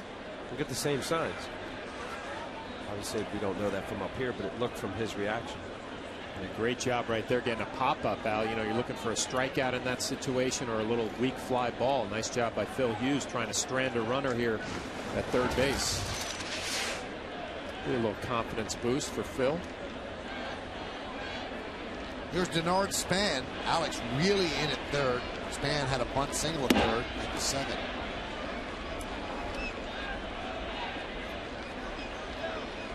You know, early on, Phil Hughes in on the hands up, great pop-up pitch. You're thinking you keep the ball in the infield, shot it, keep it permanently at third.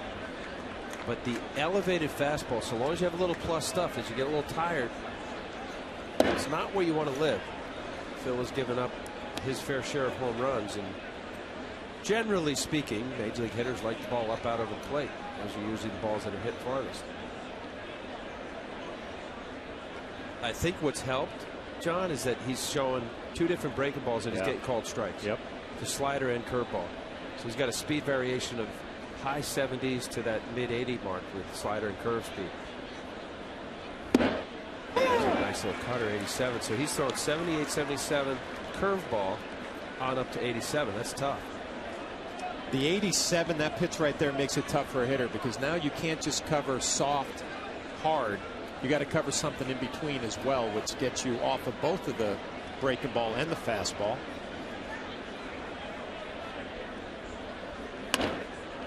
Chop toward A-Rod. He was in, and he gets Span easily. So the double by Parmelee does not hurt. No runs a hit, no errors. One man left. We go to the bottom of the fourth inning. It'll be the top of the Yankee order as they lead 6-4.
Yankees, the answer to the New York State Smokers Quit Line quiz. A question: Joe Mauer won the 09 MVP award. Who are the only 4 catchers in Major League history to win the MVP multiple times? Yogi did it 3 times. Bench.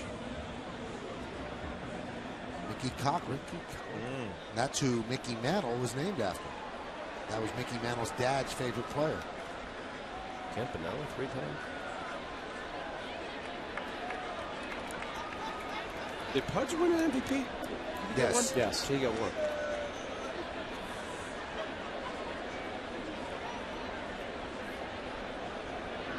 Jeter with an RBI single and a run scored in the second. He's 1 for 2.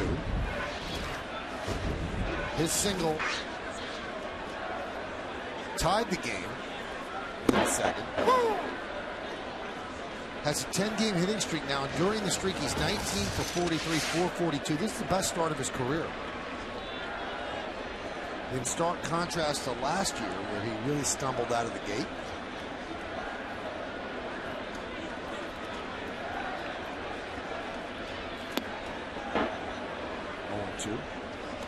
Best start of his career. 37. Fountain of youth.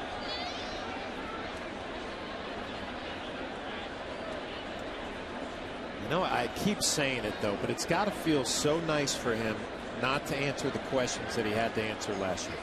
And you know what? We've both been there. You get older and you start struggling. That one is driven out to right field. Gomit right there. That'll bring up Curtis Granderson. He's had quite a night so far. Well, he gets a fastball, 3-2. Knows exactly what to do with it. Hitting in front of Alex Rodriguez, you're going to get a lot of fastballs. And in the second inning, he gets another one on a 3-1 count into the second deck. Pretty nice start to his ball game. Homering against the Twins, not unusual for Granderson. He has 21 career home runs against Minnesota. That's the most against any team in his career. Let's check out the home run leaders, brought to you by Delta. Granderson has 5, tied with Hamilton and Jones and Willingham for most in the American League. And there's Jeter, an unlikely name on that list. And in John Scattering report, he told you that Jeter hit his 4th last year late in July.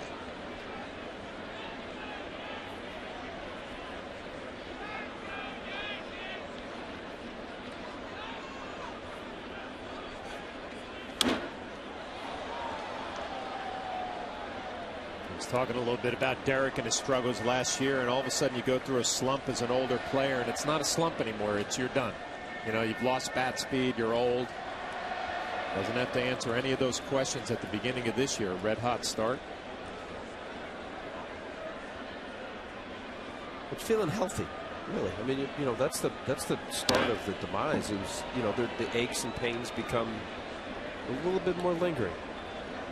Spend a little more time in the training room trying to get out there, and you fight it. Your swing's changed a little bit because of whatever you're feeling. I know as a pitcher, you know, I think we were talking last night how many games you feel great during the season, in a healthy season where you make all your starts. That one's driven deep to right field. There it goes. 3 home runs for Curtis Granderson. What a night, and there's a couple more at bats coming up. 7-4 Yanks. And that is Granderson's first 3 home run game.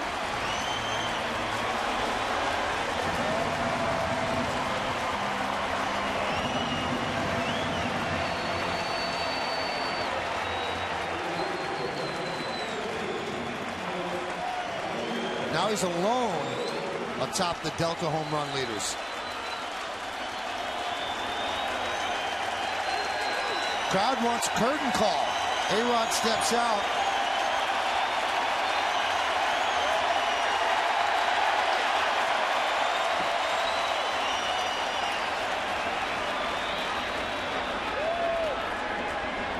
That was a rocket. I'd like to get the time on that.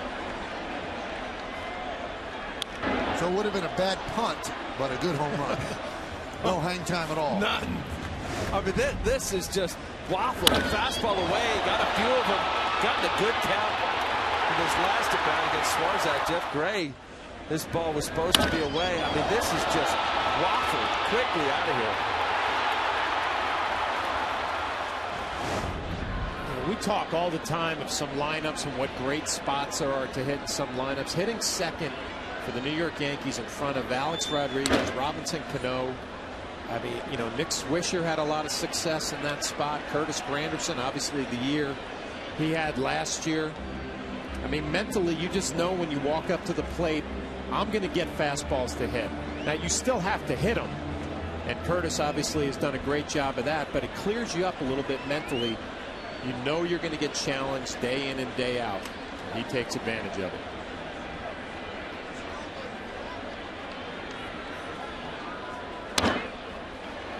Grounded to second. Casilla for the second out. Now, the last time a Yankee had 3 home runs in one game was that guy, Alex Rodriguez. We go back to August 14th, 2010 against the Royals. Back leg. All pulled. Trying to come in the kitchen. Get out. From the kitchen to the sink, right in the water. Curtis Granderson, this is only the 4th inning. He's got a lot of baseball to play tonight.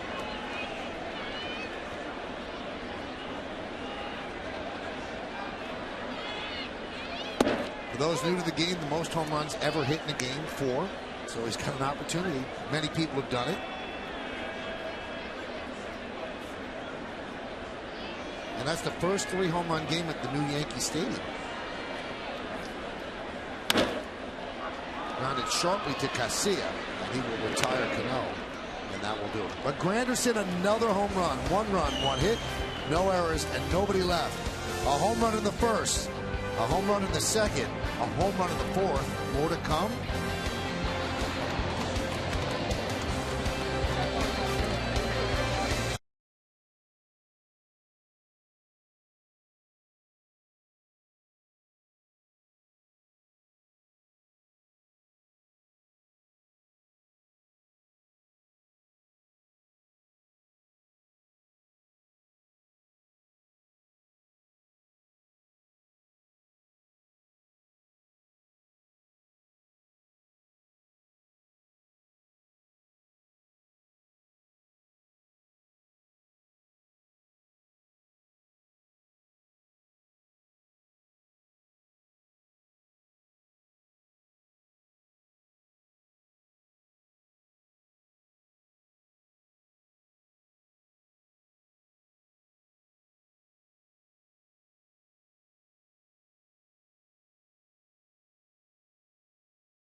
Bob and John and Al that he should have won the MVP last year, especially with what happened with Ryan Braun, but he was found not guilty by an arbitrator.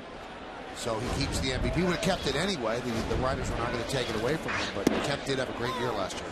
Well, what about Kemp? I remember a few years ago they were talking his attitude wasn't the greatest, didn't really work at the game. Well, that's all out the window the last couple of years. There was a couple incidents there. I think the last year Joe Torre was managing there. There were some balls in the outfield where it looked like he was hustling. Yeah. Oh. He said MVP candidate. He keeps this up. Well, Mattingly last year called Kemp in to his office and said, listen, you're a good player. He said, I can't take that away. You're a good player. He said, but it's got to be about winning so you could become a great player. There's another level for you. Nice play by both Teixeira and Phil Hughes covering to retire Carroll. You know what was really nice about that? You'll often see. This is the reception that Granderson got as he came out after hitting the 3rd home run. Everybody pretty excited, knowing he has 3 home runs, and he acknowledges them, gives them some love back. A couple more bats might be part of history here tonight. Absolutely.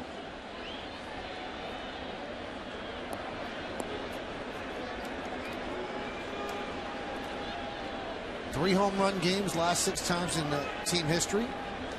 As you can see, none of those, or the previous 5, did not get that 4th home run.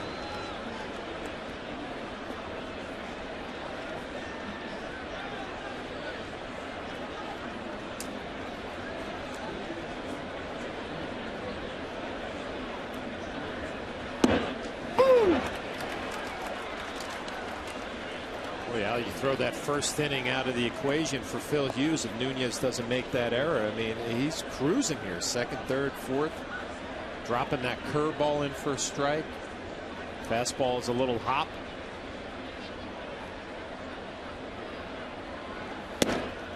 Yeah, that first inning. Well, even the second inning, ended up not giving up any runs, but he had another 21 pitch or 31 pitch in it. No, I got that one. It was only 12 pitch inning. But yeah, I mean, you eliminate the error. He's out of the inning. Ends up having to face 4 more batters. High fly ball deep left. Ibanez back, and he makes the play. 2 away. Let's throw it back to Bob Lorenzi. He has an update on Tampa Bay, Toronto.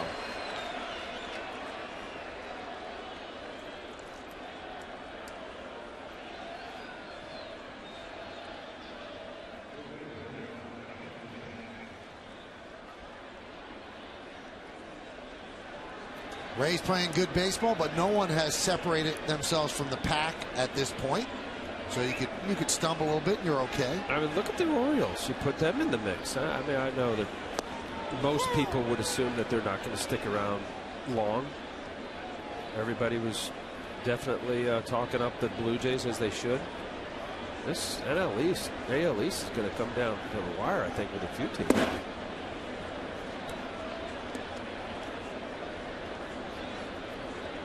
Willingham, who's been so red hot, has 3 strikeouts in his last 5 at bats. Well, it's been the fastball too tonight from Phil Hughes to Willingham. He struck him out twice. Throwing the fastball right by him has just showed him off speed, slow him down a little bit, get him on his heels, and then throw the fastball right by him.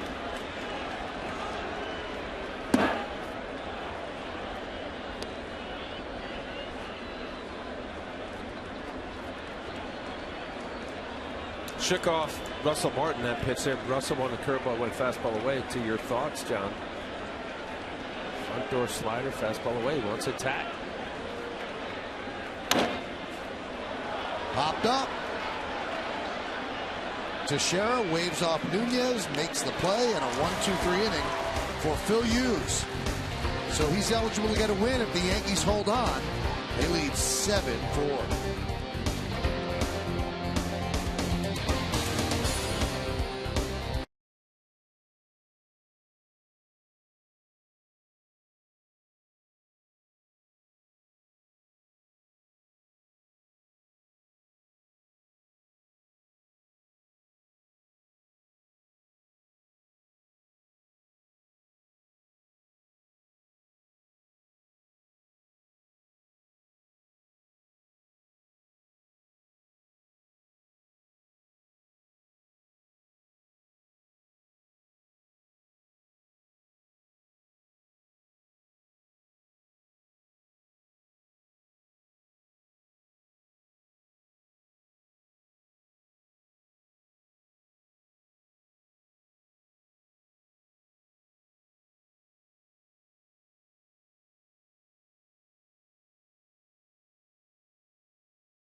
We go to the bottom of the 5th inning. Mark Teixeira will lead it off. The Yankees lead this one 7-4 over the Twins, looking for a split of the 4-game set. Curtis Granderson has 3 home runs and 3 at-bats. There have been 15 major league players who have 4 home runs in a game. 2 of them were in the late 1890s. And in terms of the modern era, the first player to do it was Lou Gehrig on June 3rd of 1932 against the Philadelphia A's. The most recent player, Carlos Delgado, did it September 25th, 2003 for the Blue Jays against the Tampa Bay, at that time, Devil Rays. That one's grounded to first, and Teixeira is retired. The last 4 guys to have a 4 home run game. I told you about Delgado, then Sean Green, Mike Cameron, and Mark Whitten. Well, Mike Cameron would be the one that would be the most surprising. Mark Whitten. Hard hitting Mark Whitten. Man, he got a big swing. Played with him in Toronto. 5 of the 15 are in the Hall of Fame. Ed Delahanty, Lou Gehrig, Chuck Klein, Willie Mays, and Mike Schmidt.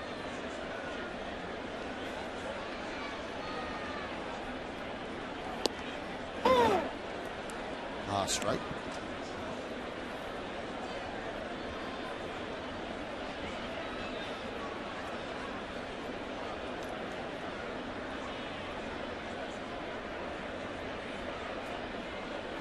It's only happened twice in a year, once when Cameron and Sean Green did it in 2002.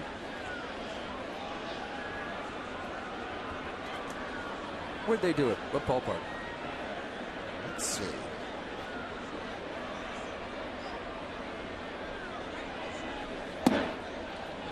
Mariners against the White Sox for Cameron. Not sure what ball. Cameron was in Chicago, and Sean Green, the Dodgers against Milwaukee. I don't even want to guess. I don't know where that was. And if you do the math, we could see 2 more at bats for Granderson.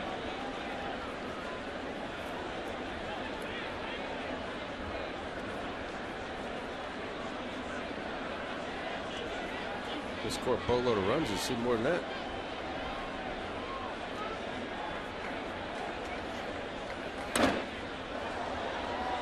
I was just to say, if you were on the precipice of maybe watching something special, phone your friends and tell them.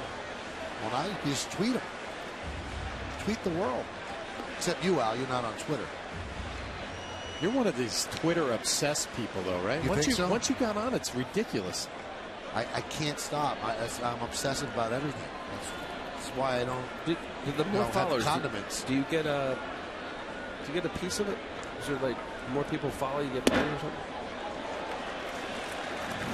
Al, I don't do things for money. Don't insult me. Come out to Yankee Stadium on Sunday, April 29th for a special giveaway when the Yankees take on the Tigers. The first 18,000 guests in attendance will receive a Yankee stopwatch courtesy of New York Presbyterian Hospital. For tickets, log on to Yankees.com, visit the stadium ticket window, Yankees clubhouse shops, or call Ticketmaster at 877-469-9849.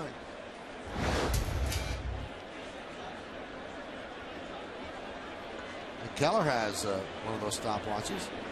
Some hand warmers, too.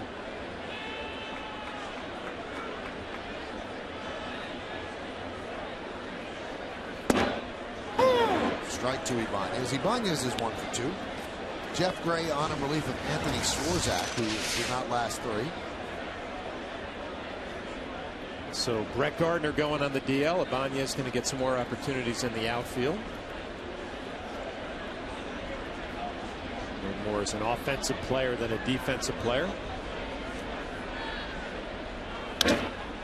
Grounded to first off the glove of Parmalee, and a nice play by Casilla backing up, so you score that 3-4-3 as Swisher moves to second.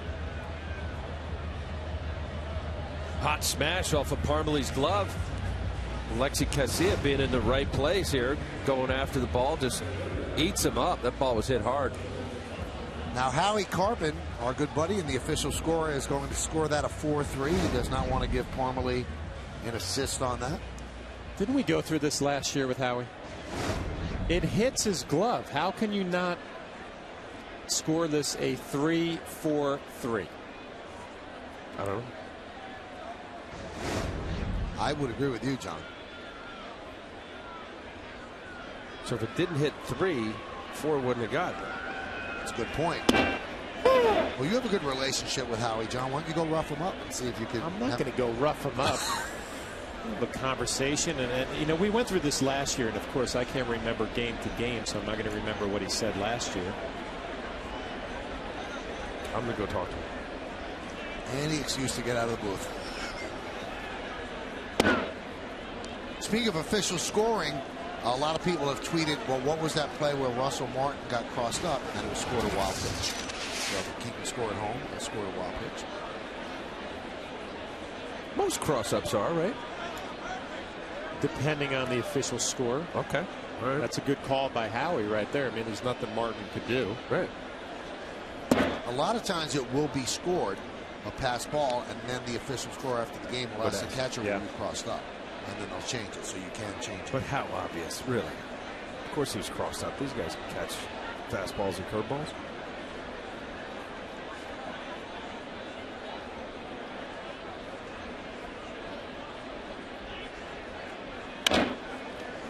Grounded left side, backhanded by Carroll, fires across the diamond. A nice switch of the feet by Parmalee, and that will do it in the fifth. No runs, no hits, no errors, and one man left on base. We've played 5 here at the stadium. Yankees lead this one 7-4.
Our new social networking app that lets Yankees fans interact with each other and the broadcast booth while watching the game.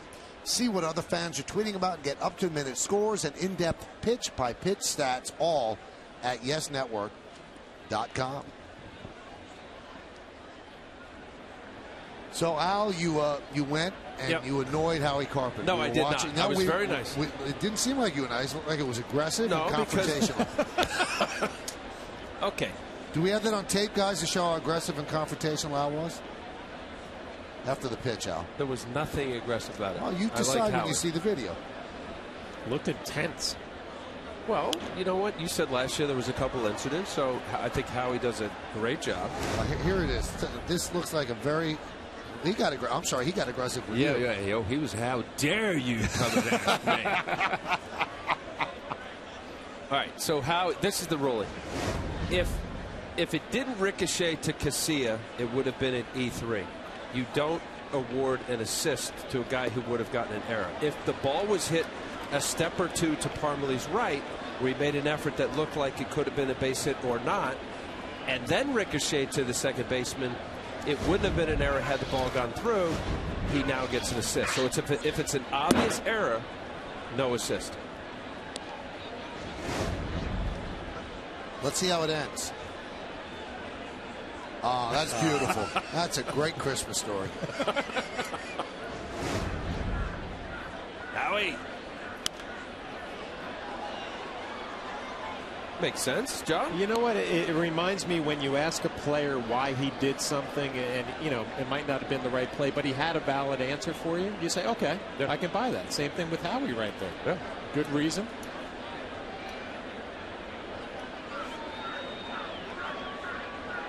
Made sense to me, but that's pretty easy for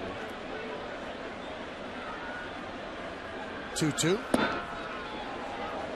3-2. Did a good job, Al. You did. Is Howie? Oh, there. Look at Howie. Howie's right behind your shoulder. High five. High five. Come on, Howie. No?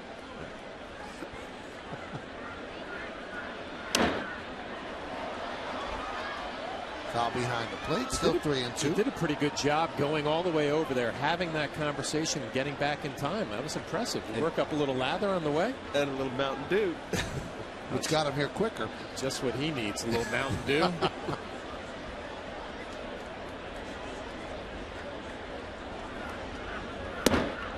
More no walks. Leadoff walks. Pitching a great game. That pitch count, unfortunately for him, is going to cost him get deeper into the game here. There's some leadoff walks. Obviously, you don't like leadoff walks. That wasn't a terrible one to me. It was a pretty good battle with Morneau. Tough pitches, foul balls. He ends up walking him, which obviously you don't want to do with a 3-run lead. But still, pretty good at bat. Wasn't like that, 4-pitch, not even close. But you're up by 3. Yeah. And even in this case, you find this down and away window as that pitch there. He's up now, elevated. He's dotted some fastballs down the way, but we talked about this last night when Morneau was getting off on this series and how well he's done in New York. It's tough for left-handers if they have to pull a pitch that's down in this corner. Major league pitchers can do that. Hit that 7, 8 out of 10 times. That one is drilled deep to right field. There it goes. See ya. Ryan Domit with a monster home run into the second deck. And the Twins have pulled to within 1 at 7-6.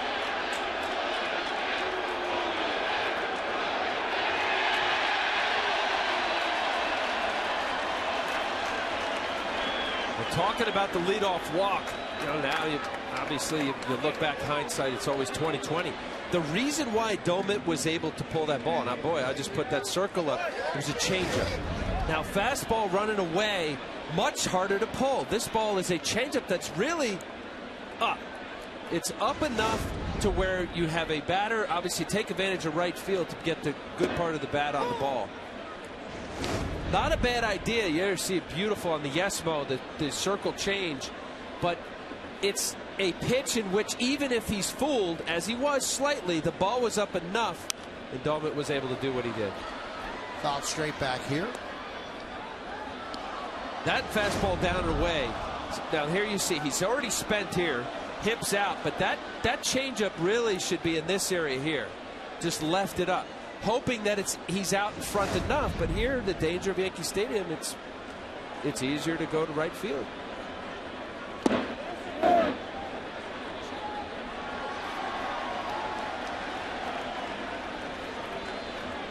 Danny Valencia is saying, wait a minute, at least check first base umpire. Vic Carpazza saw it. And that is going to do it for Phil Hughes. So he lasts 5 1/3 innings, giving up 6 runs. Certainly not the great outing that he was looking for, the bounce back outing. But as he leaves the mound, he has an opportunity to get a win with the Yankee bullpen, which has been so stout of late. Does its job. Stay tuned.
.com, by Burger King, and by DirecTV. If you call yourself a sports fan, you've got to get DirecTV.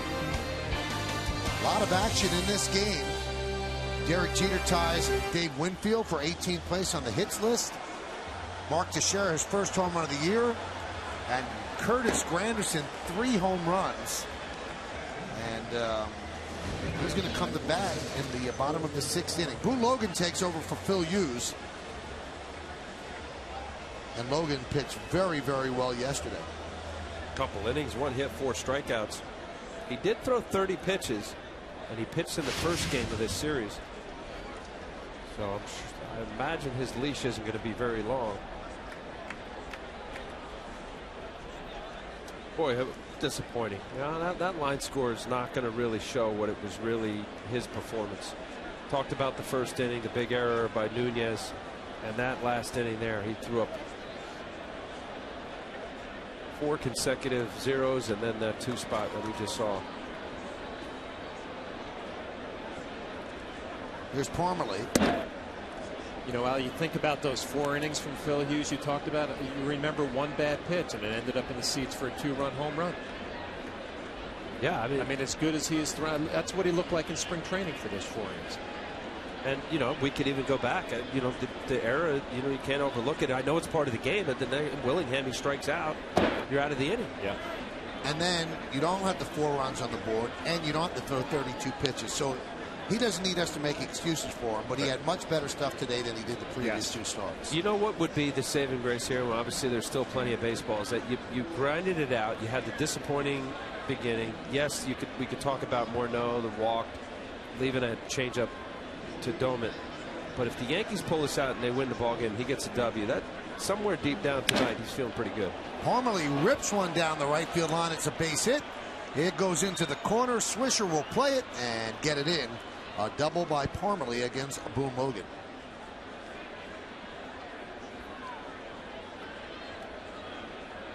Just want to finish up on Phil Hughes. And, you know, you mentioned, Michael, his stuff was better tonight. I thought the mix and match with his pitches was 100 times better.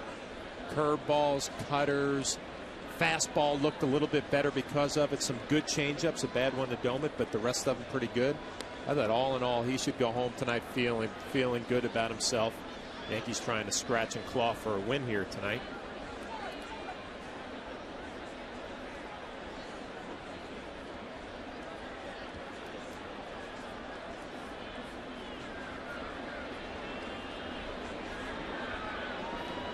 Runner at second, 1 man out. Casilla takes a strike.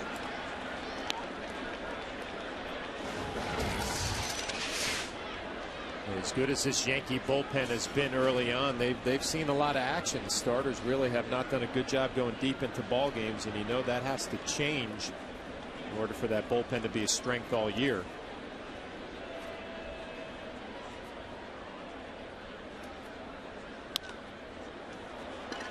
Popped up down the right field line. Long run for Swisher. He'll make the play. Just 3 quality starts for Yankee starters this year. Corey Wade looks like he's ready in the pen. Missed out another quality start. 6 innings, 3 runs or less tonight. That's not good, but over, well, now including this game, 13 starts. Early going, they know it. You know, this is where, I always believe that, as a starting pitcher, the ebb and flow of the season, and if you have a complete staff, there are moments during the season where, you're stellar as a rotation. You're taking the ball, you're doing your job, the next guy you're handing off to, and, there's periods where your bullpen is not used, and then vice versa. It just so happens here early in the season, 13 games in, you got 3 quality starts, and everybody's saying, whoa. How about the rotation feeding off each other? Yes. One guy goes out there and throws a gem for 7 innings, and then the next night you see it happen again. I'll tell you, John, I don't know how you felt in lineups, but I loved it having other quality guys where you competed with. Span lost one to left field. Ibanez is there, and that'll do it. 2 runs, 2 hits, no errors, and 1 man left. Curtis Granderson is coming up in the bottom of the 6th. Why is it important? Because he has not 1, not 2, but 3 home runs already. Can he become the 16th player to hit 4? Stick around.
Cablevision customers, you won't have to miss a game again now that you can watch live Yes Network Yankee games on your computer with Optimum Online. Get a full season of live Yankees games on the go for just $49.99. If you're an Optimum Online customer who watches Yes on IOTV, go to YesNetwork.com to get more information and subscribe now. Eduardo Nunez takes a strike.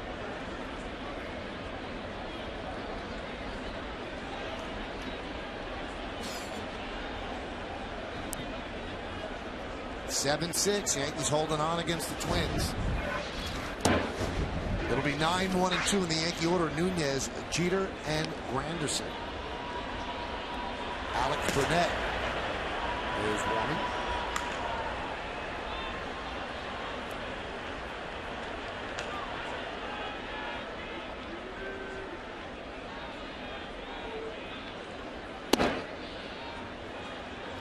Two and one.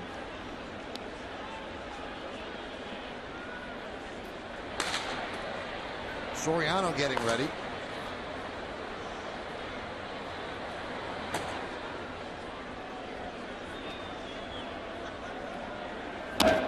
Games have not been set up where the Yankees could use their late inning formula where Soriano 7th, Robertson 8th, and Rivera in the 9th. But it's set up that way now.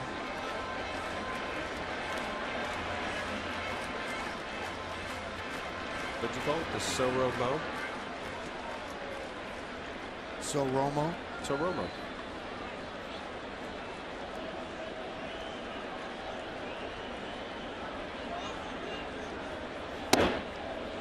Mountain Dew starting to kick in.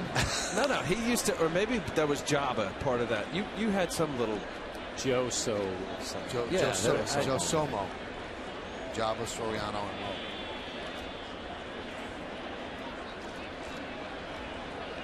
Sorry, John. Good at bat. Grind some at bats here. You give 2 back and the mistake hanging changeup. Phil Hughes make this ball game closer. That's it for Grant. So Gardenhire will get Gray. He's gotten Gray with this team the last couple of years. And he's going to call on Alex Burnett. Jeter's next, and then Granderson. Yankees lead 7-6. Coming on is Burnett.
Miller. Yankees lead 7-6, 7-9-1, leading 6-7-0. Granderson with 3 home runs and 4 ribbies. Last player with 3 home runs through 4 innings was Alfonso Soriano with the Cubs on June 8th of 07. Mark Teixeira's first home run of the year. And Ryan Doman hit a 2-run home run. He has 4 ribbies out of the 6 for the Twins.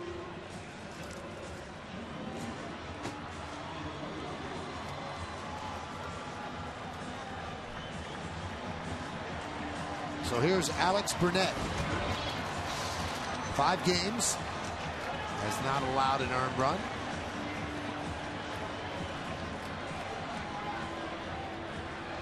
Jeter grounded to short in the first, RBI single to right, and scored in the second, and a fly ball to right in the fourth.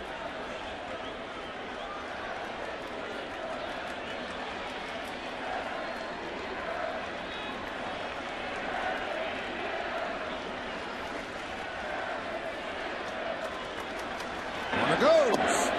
There's a strike. Throw to second. Not in time. Stolen base for Nunez. Eduardo Nunez exciting on the base paths, gets a great jump. Mauer a high throw. There's going to be no play. Easily steals second base, his second of the season. Love the aggressiveness there, not wasting any time. First pitch, take off. Now there's some options for Derek Jeter here to advance him. Swinging the bat well, you'd expect him to try to hit the ball the other way.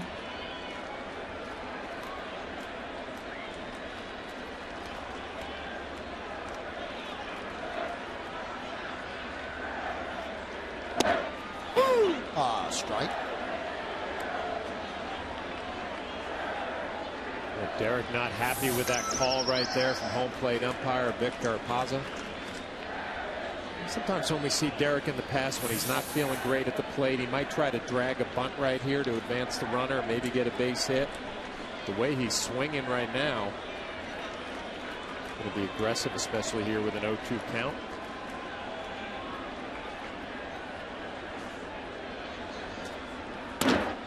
Right back to the mound, so he doesn't get the runner over. Burnett throws to first. For the first out, that's going to bring up Granderson. Now for the Yankees, the center fielder, number 13, Curtis Granderson.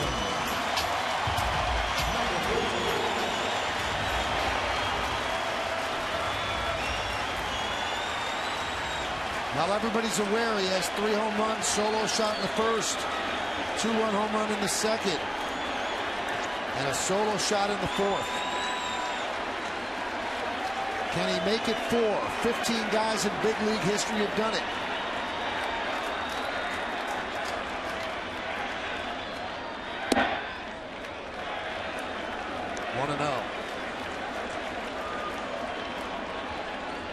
Does Mauer call one pitch inside?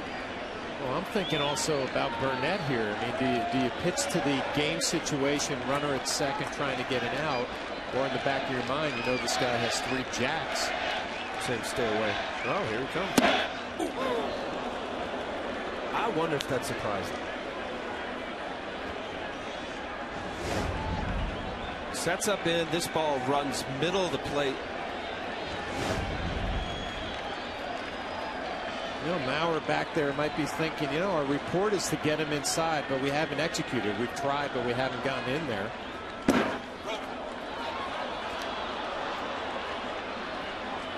Nice play by Mauer right there. You wonder with Nunez and his speed, if he got a good secondary lead, he might have been able to advance to third base.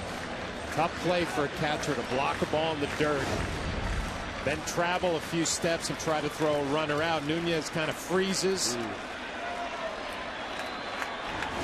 2-1 count on Granderson. Runner on second. Yankees up 7-6. Bottom of the 6th inning. Granderson with 3 home runs on the game. Check the swing. Yes, he did go, said Phil Cussy. Little cutter in on the hands. Burnett's throwing a fastball curve, and now this ball is just tight. Check swing. Phil Cussy. Yes, he did.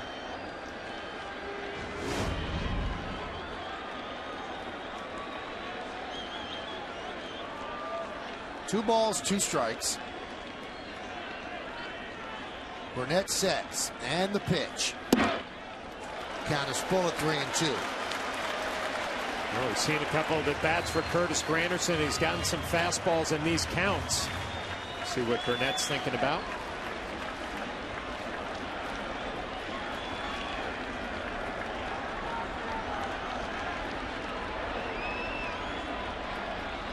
And the 3-2 pitch, foul back. Had a good cut at that one.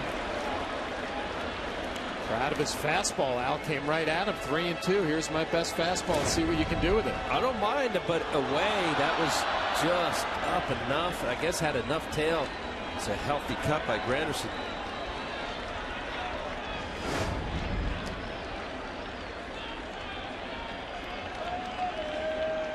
Here's the payoff, 3-2. Lined into right field, it's a base hit. Nunez held up. The throw comes all the way home. So a base hit for Granderson. He gets a nice ovation from the crowd. And he also gets the honor of a pitch by pitch brought to you by Mazda. Tough at bat all the way through. Obviously, everybody here watching, excited that maybe he's going to hit it out of the ballpark. Burnett goes away, fastball. That ball was middle of the plate. Might have been his best pitch, best chance. Curveball in the dirt. That cutter, Phil Cuzzy called it a swing. Tried to elevate, make them chase. That ball he just missed. A cutter again that was out over the plate. That is a great at bat by Curtis Granderson. Tough battle all the way through. Nice at bat. This copyrighted telecast is presented by authority of the New York Yankees and may not be reproduced or retransmitted in any form. And the accounts and descriptions of this game may not be disseminated without the express written consent of the New York Yankees.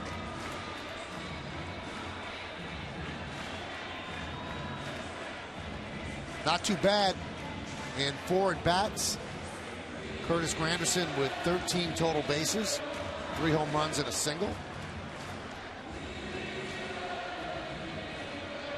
And if the Yankees could get a couple more people to the plate in this inning, he's going to get another at-bat, assuming there is no bottom of the ninth, although we shouldn't assume that. If there is a bottom of the ninth, then he will definitely get another at-bat.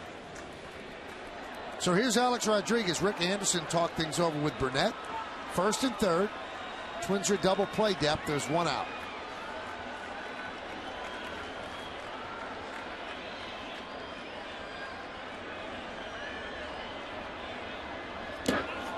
Got Alex on the way by to load the bases for Cano.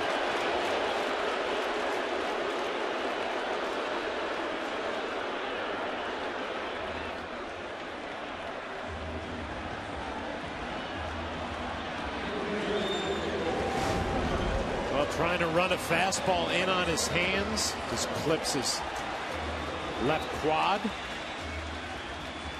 Sure, Burnett thinking about the possibility of a double. He's got his back leg actually. Thinking about a double play, trying to run a fastball in on his hands. He's got away from him a little bit. Here's Cano, the cleanup batter.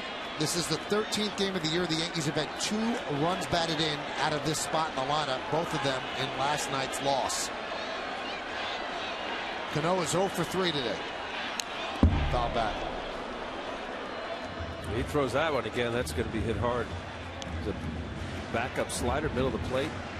His last 39 at-bats with the bases loaded, he's hitting over 500. He has 20 hits. That was after a slow start in his career in these spots.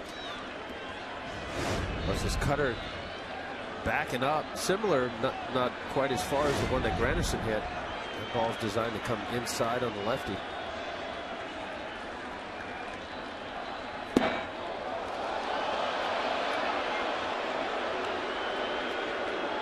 They say Al, move somebody's feet, throw a fastball inside, move the feet, try to make a hitter uncomfortable.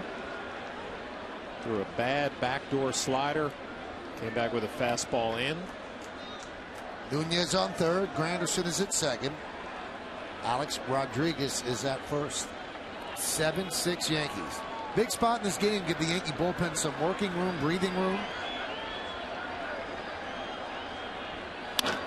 Ground ball to Casilla. This could be 2. There's 1. On to first. It's a double play. A big double play for Burnett. Cano hit it hard, but right at Casilla for an inning-ending 4-6-3. No runs a hit, no errors in. 2 men left on base. We have completed 6 at the stadium. Yankees up by 1.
Manager will have the longest tenure with his team. You've been texting us at 42951, and here is how you voted.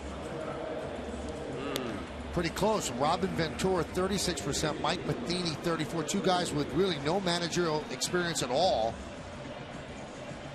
Not many people believe in Dale Swain nor Bobby Valentine. I think Matheny's going to do a heck of a job in St. Louis. He already has 9-3. Wainwright hasn't been good, and Carpenter's hurt. Well, you play with Ventura. Yeah. You think he was going to be a manager? No. You know, he was not that he wasn't a manager type. I just thought when he was done, you know, California, just enjoy his kids and family and life and his wife. Yeah, I didn't mean it like he would be the poor manager. So it's a bit surprising, I guess. You know, guys want to get back into it. Yeah. But good guy, you know, quiet, funny, pulled the team together, but not loud. You know, wasn't talking a whole lot. So a little different than Ozzie Guillen, who managed that club last year. Slightly. Yeah. I think they're polar opposites. Saw the Cadillac scoreboard. Yankees up 7-6 as Jamie Carroll leads off against Soriano.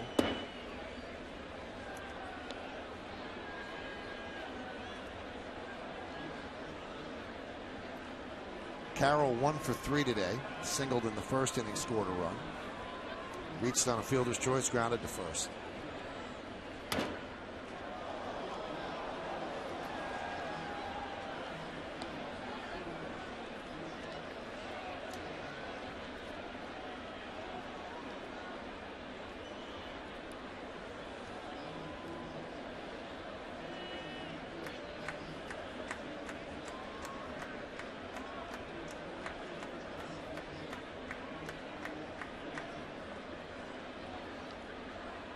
The 2-2.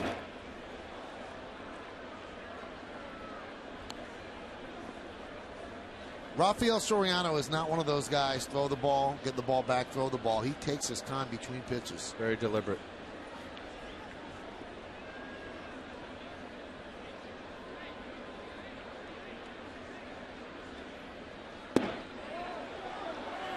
Checks the swing, and Jerry Davis agrees. Where's the pitch? That's what I was thinking. Pitch looked pretty good. Check swing had a chance. See, on the plate.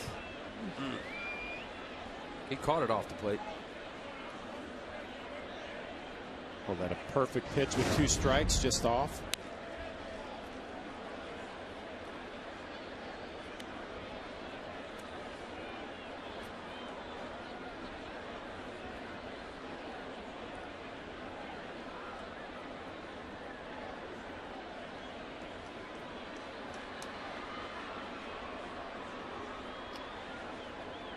the payoff. Swing and a miss. He got him. Strikeout of Carroll. Let's get another update. We go to the studio and Bob Lorenz.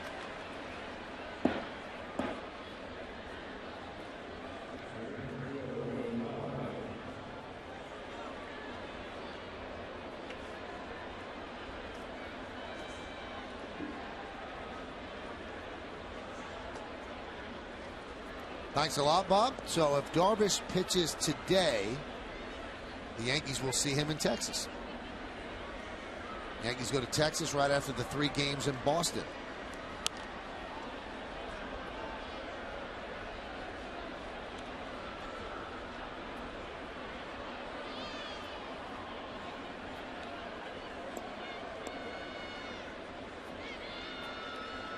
Bauer has not had a great birthday at the plate. 0 for 3. Did reach on an E4. That was a big error.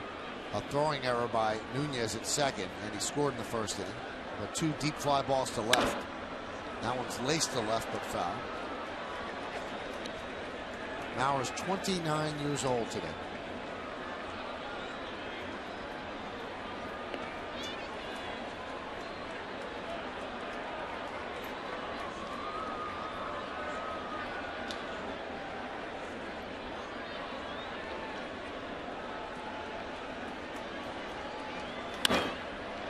And he finally gets a base hit on his birthday, a single right field. Swisher will get the ball in. You watch Joe Mauer all night, and he's hitting balls the other way and driving them, relatively deep right at the beginning of the warning track. So you think you can beat him in, and they go up and in, and he's still able to cover it and drive it into right center field for a base hit. I mean, that is some plate coverage right there, where all night he was hitting balls the other way, and you take one shot in there, and he still beats you to the spot. Up and in. Yeah, Tough. it's tough to do. Good location. That's what you want to do. Maybe you could say, okay, it's a little higher. It's a good pitch. Willingham rockets one past A-Rod into left field for a base hit. Willingham now has a 13-game hitting streak, and the Twins have a rally, first and second with 1 out here in the 7th. And Willingham happy to see Phil Hughes out of the ball game. He had a little trouble with his fastball, but no trouble with Soriano's jumping on the first one that he sees. Past a diving Alex Rodriguez, and big at bat in the ball game. Morneau has been hot in this series, and he's got an opportunity here with 1 out, first and second.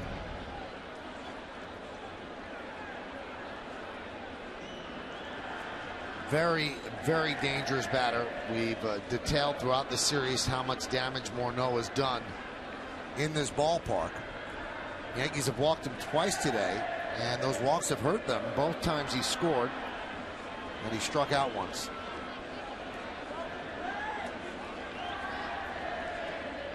Morneau 0 for 5 against Soriano in his career. And that jumps up and hits Morneau.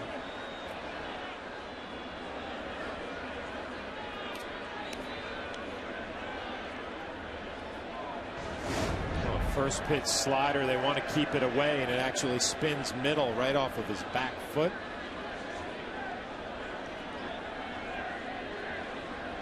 Front foot. We're getting the legs and the feet all mixed up tonight with foul balls hit by pitches.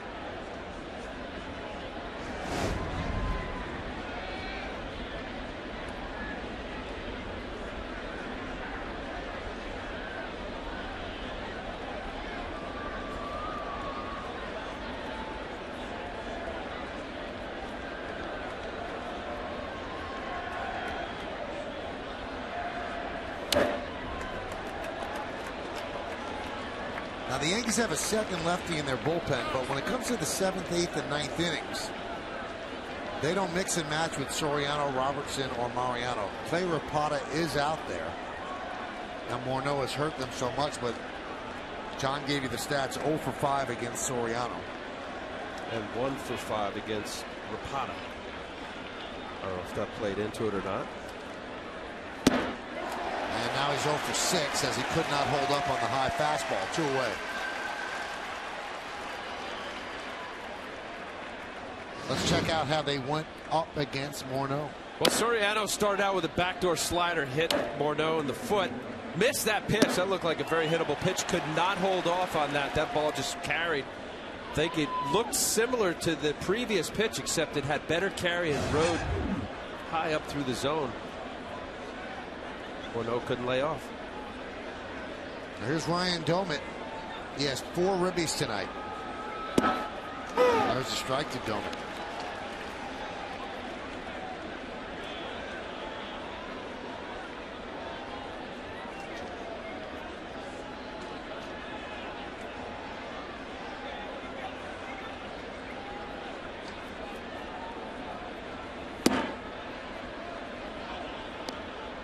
Now 1-1.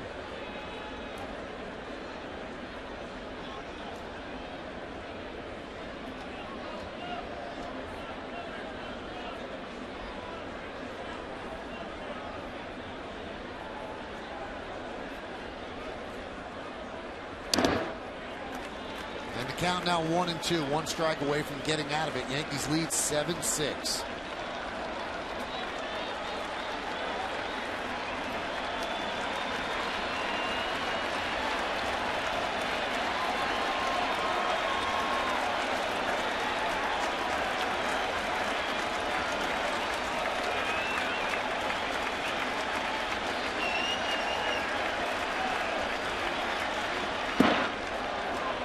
Checks the swing. 2-2.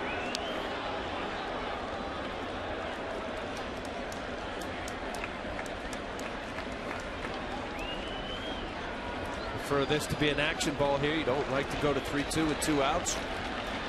Puts runners in motion. 2 balls, 2 strikes, 2 outs. Yankees up by 1, top of the 7th inning. And the pitch. And it will be an action ball, as Al calls it. The runners will go on the 3-2 and 2 outs. So he went 3 sliders in a row. Obviously, that's the way he thinks he can get him out. Soriano does. My take has always been, if I thought it was a good pitch on 2-2, why isn't it still a good pitch on 3-2?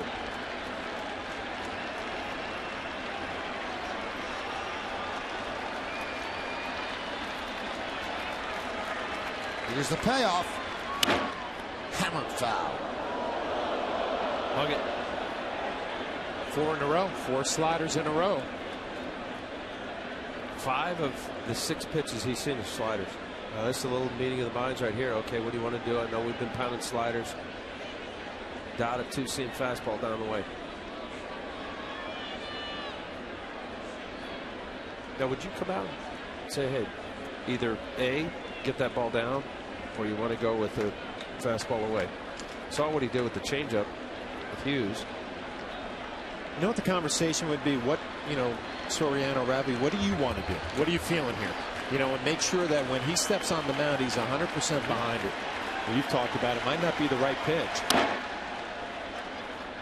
But if he believes it's the right pitch, he's going to make a better pitch with it. 100% conviction and the wrong pitch is better, because you'll be more inclined as a pitcher to execute that pitch than the right pitch half-heartedly. That's why often I don't like to see the bench calling pitches, or having a guy who doesn't really have an idea how to get guys out, and relying on the coach or the catcher. It's your game. Runners go, the 3-2. He struck him out. Big strikeout for Soriano. He strikes out the side. That was an 8-pitch at bat. Yankee bullpen coming into this inning 1.99 ERA, the best in the majors, and it just got lower. No runs.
Thanks a lot, Bob. How about this for a matchup yesterday? Al, as a pitcher, you've got to appreciate that kind of performance. 1-0 Giants win 11 innings. Cliff Lee went 10 innings. Phillies just can't hit. And Matt Cain, what a performance. And both of them were right at about 10 pitches per inning. They were going into the 8th inning with less than 80 pitches, which was unbelievable. Yes, it was in San Francisco. Both offenses are not the best in baseball. Fun to watch. I watched some of that game. There's a strike to Teixeira. Now let's set this up for the Yankees. This is a pretty important game. There's no huge games. 13th game of the season. But you want to at least split with Minnesota. You don't want to lose a 4-game set to the Twins. They came into the series 2-7. That's one thing. The second thing is you're heading out on a road trip that could be tough. You have 3 games at Fenway, and then you have 3 games in Arlington against the Texas Rangers, and following it up with 3 games right here against the Detroit Tigers. Bottom line is you want to win tonight and feel better about that. As you saw the Cadillac scoreboard, Yankees up 7-6. Well, let's take it a step further, too. You're down 4-0 before you come up to the plate, and you battle back. You gain a lead, and now you're up by 1 here the last couple innings. This should be the strength of your ball club. Your bullpen being able to hold the lead and also trying to maybe add on a few more runs here at the end would be a good quality win. They could pull it off.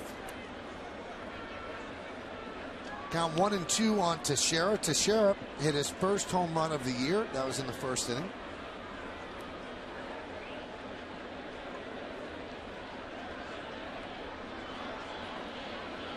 Well, that's got a pretty live arm.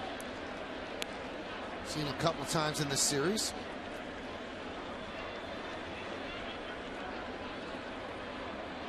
Glenn Perkins, who was their setup guy, lefty reliever, he had a little forearm issue. He is back. He is eligible. Ground ball and through for a base hit.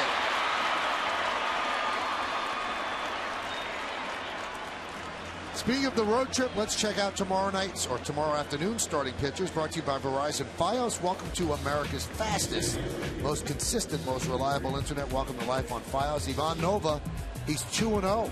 4.15 against Clay Buchholz, 1-0, 9.82. Our coverage will begin at 2. The ceremonies for the 100th anniversary of Fenway Park. We'll have highlights of those throughout the hour pregame. And then I think 3:15 is going to be the first pitch of the Yankees against the Red Sox. First time they will meet out of 18 times this year.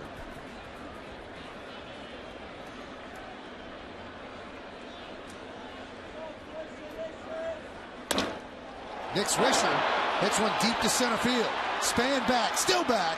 He stumbles and makes the play as Mark Teixeira heads back to first. Didn't have to fall to make the play. I think he just stumbled on the warning track. You wonder, too, maybe about the flight of the baseball. It looked like it died a little bit more than Span thought it was going to. Nice job using 2 hands, closing that top hand in the glove, making sure he holds on. It's a little contact with the wall. And now Rick Anderson will talk with Burnett.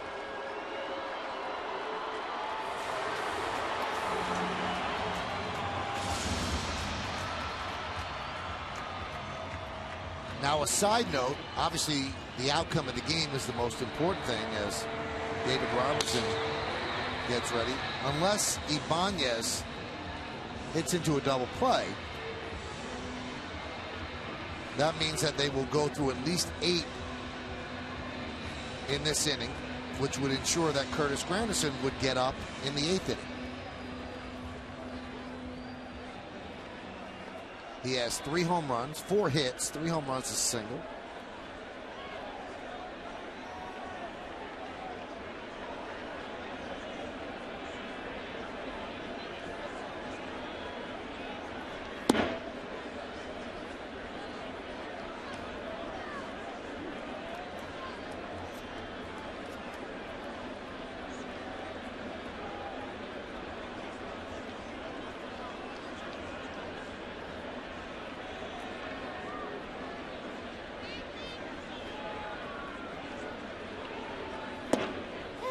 There's a strike to Ibanez.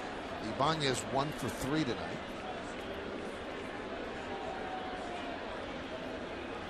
Gotten off to a solid start with the Yankees with 9 runs batted in. Hit a home run into the third deck in right field here at Yankee Stadium last, I think it was Sunday? I think it was Sunday night, yeah.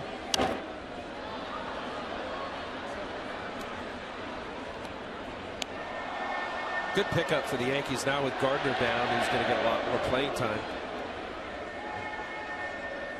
Good thing about the Yankees and their ability to get veteran guys, a strong bench. Here's Gardner talking to Barrett.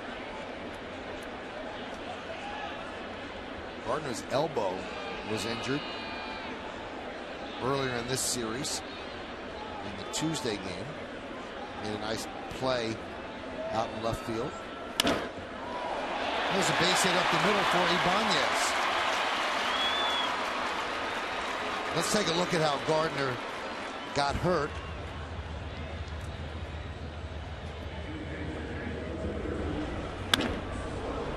Sinking line drive. There's a heck of a play at the very end. He turned his glove. Watch how he had to pull up, or that would have been a lot worse. I thought it was more of his wrist. It ended up being his elbow. Initially, right when that happened, it was one of those cringe wince. Ooh, I hope his wrist's okay. I think he hurt his elbow because he was trying to avoid hurting his wrist. He kind of bent his arm awkwardly, and he was in the lineup yesterday. And then in the second round of batting practice, it really started to hurt him. So they put him on the DL. Well, that was strange about the whole thing. He took batting practice and felt fine, and then all of a sudden went back for a few more swings in the cage, flared up. So you know you're on the DL.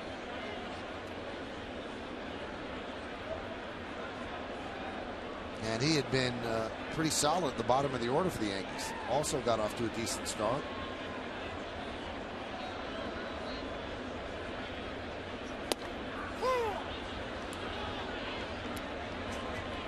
Count 1-1. This will be a big hit for not only the Yankees get a chance to score a run here, but Russell Martin has been struggling start of the season, the 138 batting average.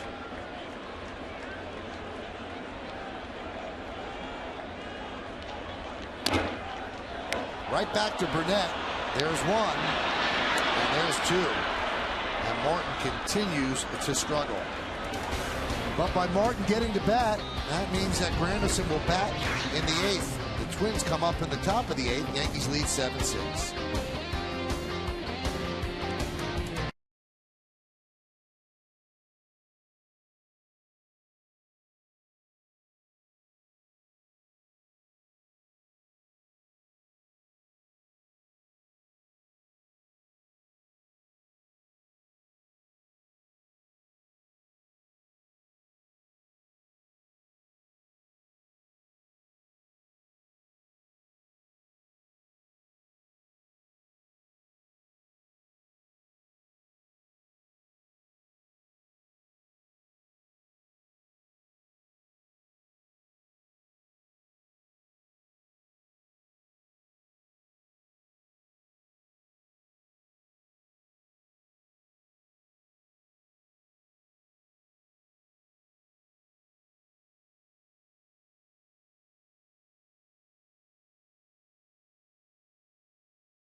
New GMC presents Center Stage.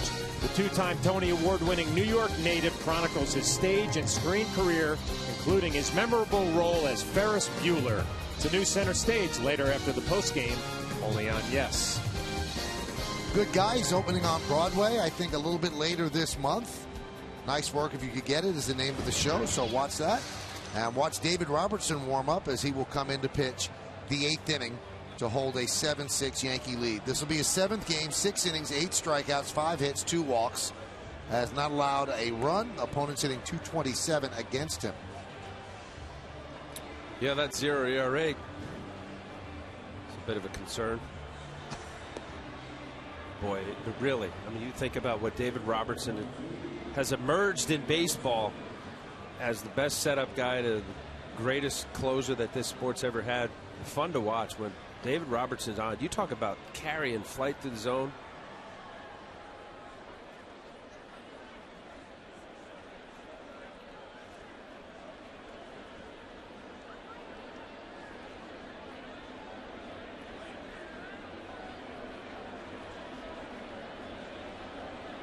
Hyundai scoreboard 7-6. The Yankees up. Bottom third of the order against Robertson. And a strike. Well, you think back to spring training and that foot injury for David Robertson, and you start panicking a little bit if you're a Yankee fan. But he's shown no ill effects. A couple outings of spring training, everything looks fine, and off to a great start this year again. That one is driven deep to left center field. That ball is one hop over the wall for a double.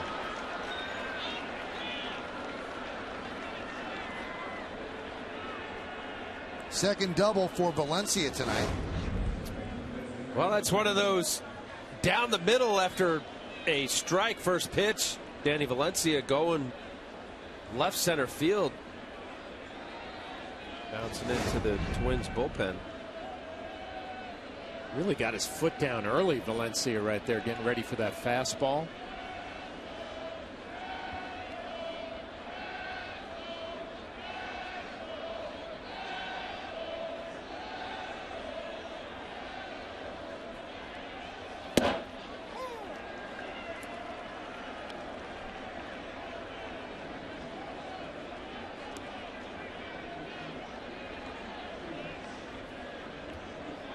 Parmalee having a pretty good night. Couple of doubles, 2 for 3.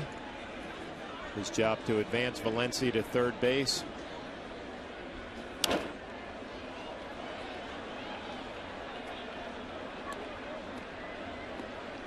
David Robertson jumps out ahead 0-2. Now looking for a strikeout. Can elevate a fastball up in the zone if he wants to. Maybe bounce that curveball.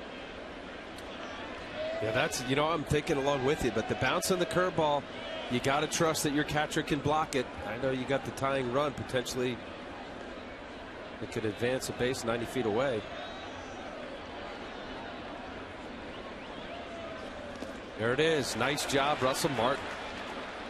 That's a big out for Robertson as the runner does not advance. And that's something that would really upset Gardenhire. That's not Twins baseball. Now they're fundamentally sound, usually advancing a runner not a problem, but you give Martin credit here for blocking the baseball, especially a guy who has gotten off to a slow start offensively, not bringing that behind the plate with him. Nice job blocking the ball, getting a big out. And how much David Robertson and this staff believes in his ability to block that ball. So important. So a quick talk by Larry Rothschild as Casilla waits to come up. Looks like they're going to send up a pinch hitter. It'll be Sean Burrows, and that's what they're going over. Yankees Baseball on Yes is brought to you in part by Ford, the official truck of the New York Yankees.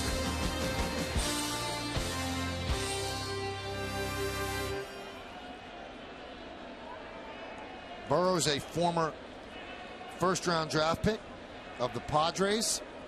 Never really reached the heights that people thought. Got a hit yesterday, 1 for 9. Lefty bat off the bench for the Twins. Could be jumping early. Pinch hitters look for a fastball early in the count. Don't like to have to get, especially with Robertson, off-speed pitch. There it is.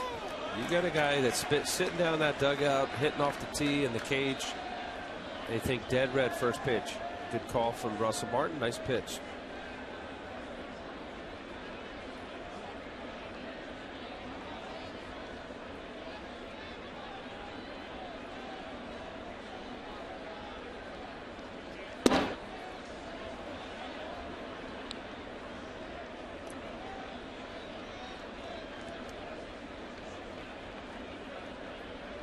Ninth pick of that first round in '98. Made his debut for the Padres 4 years later. Signed with the Twins as a free agent this January.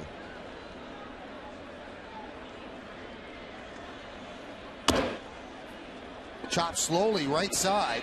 Fielded by Robertson. Tags Burrows on the way by. Moving to third was Valencia.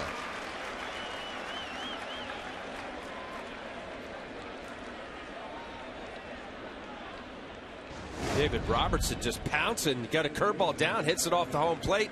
Robertson, aware of where Teixeira is, immediately gets it. You'd like to try to get your hand involved in that. Just make sure that the runner doesn't really swat your glove.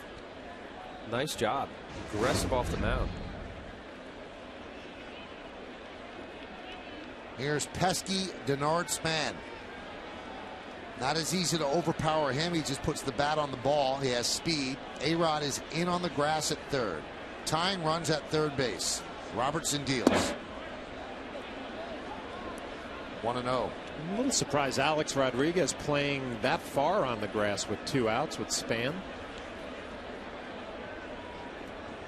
Give Span the opportunity to slap one by him. Well, earlier in the game, as you remember, his second at bat, I thought Alex was in, but not enough, and he was still able to get a base hit. That one is grounded softly to Nunez. And that will do it. As Robertson works his scoreless 8th inning, the Yankee bullpen continues to excel. And can Granderson continue to excel? He has 1 home run, 2 home runs, 3 home runs. And he tries to hit himself into baseball history in the bottom of the inning.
Vote to 42951 or vote online at yesnetwork.com. Today's candidates are.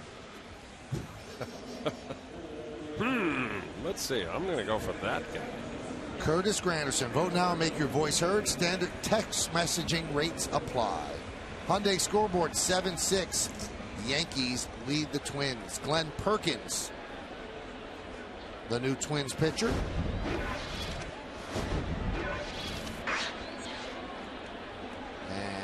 You can see he's left-handed, so that usually didn't bother Granderson last year.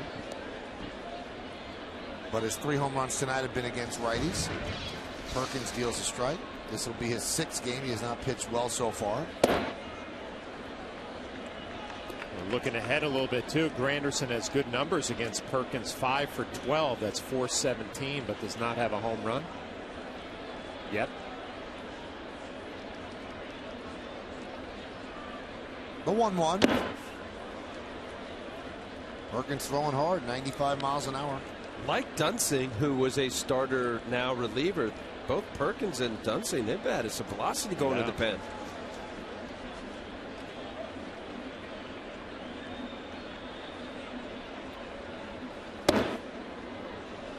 I think it's a little simpler mentally out of the pen now. You know, it's like, here's my best pitch, and maybe I'll mix in another one. Yeah, it is absolutely empty the tank every appearance, and you're going to give it your best stuff.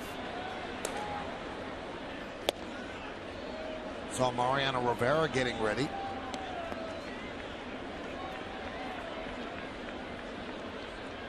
Trevor Plouffe takes over at second base. Remember, Burrows pinch hit for Casilla.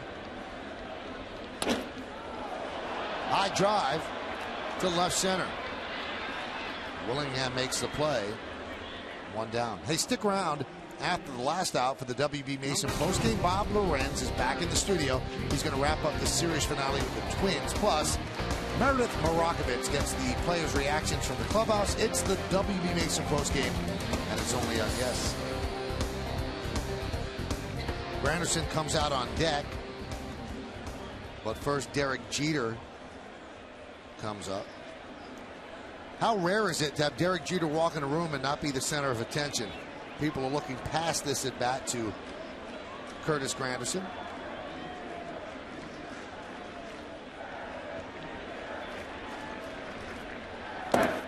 Jeter singled, RBI single, and scored in the second. That single was his 3,110th hit, which is significant because it ties him for 18th place with his boyhood idol, Dave Winfield. Next stop, Tony Gwynn, 31-41. 95, 96 with the fastball, and then he dropped a slider like that, 84 miles an hour. I understand why Derek Jeter took a weak swing at that.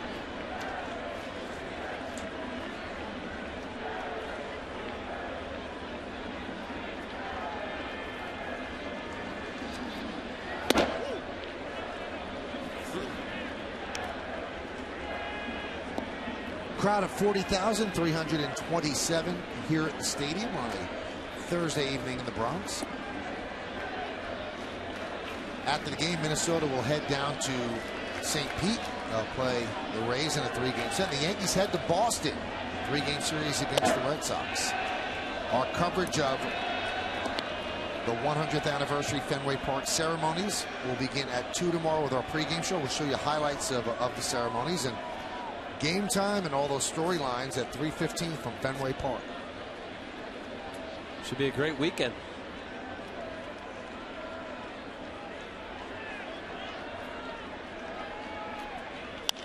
Grounded and grabbed there by Perkins. Two-way, and that's going to bring up Granderson. He'll get a nice hang. And his center fielder, number 14, Curtis Granderson. Number 14.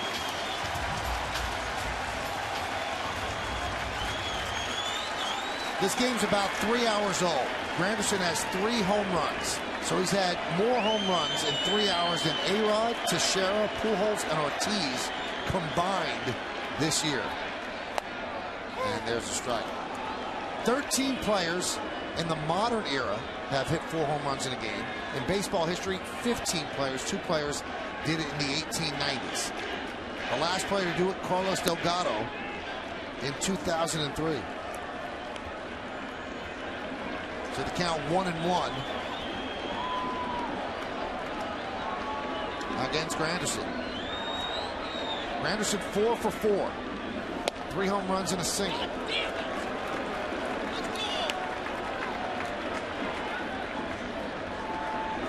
First Yankee with a 3 home run game from the second spot in the order since our lakefront Bobby Mercer did it in 1970.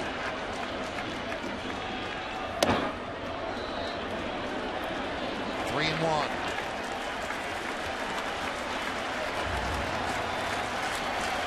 Alex Rodriguez, the last Yankee to hit 3 home runs in a game.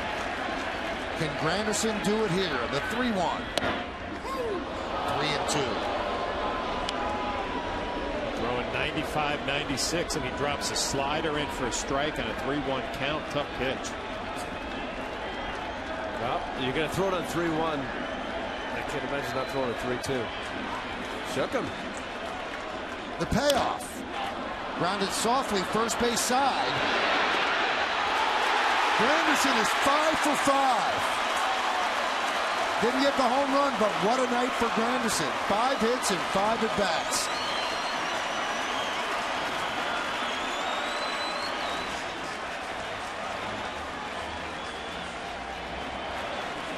What a night for Curtis Granderson.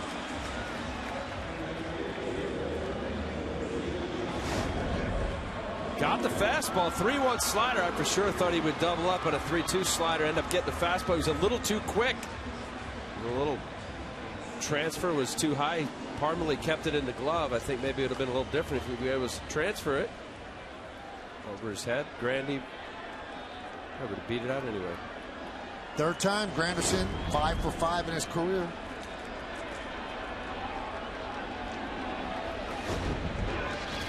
Here's Alex Rodriguez.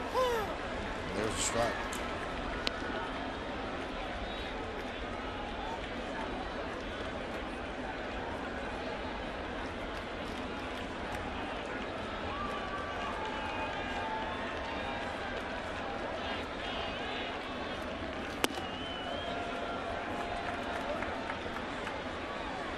Granderson came into the game 5 for 23 on the homestand. Not that great. If he doesn't get another at bat, he's 10 for 28, which is outstanding. One day he changed the face of his homestand.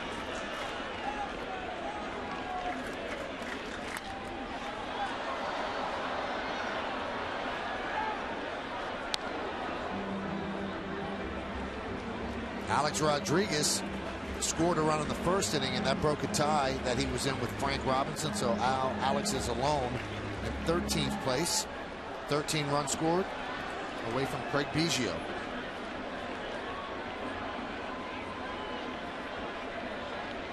Granderson came into this game hitting .208. With his 5 for 5, he's at .283. 75-point jump.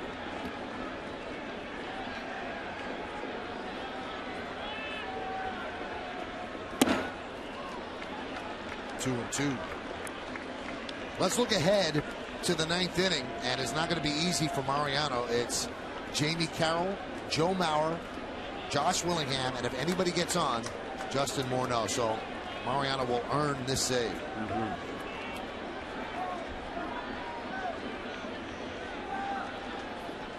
They picked him off.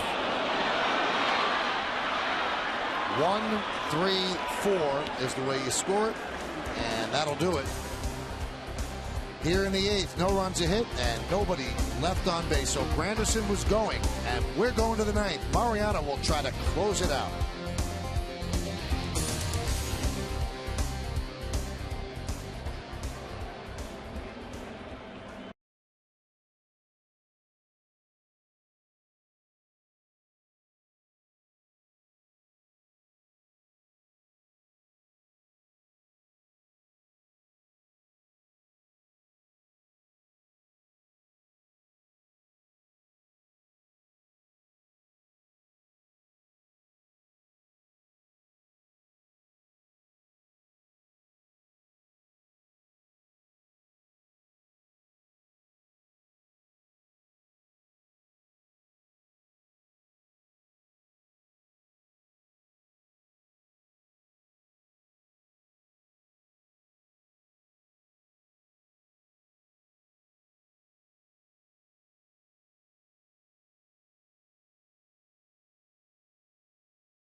Granderson responsible for all 3 of those drives.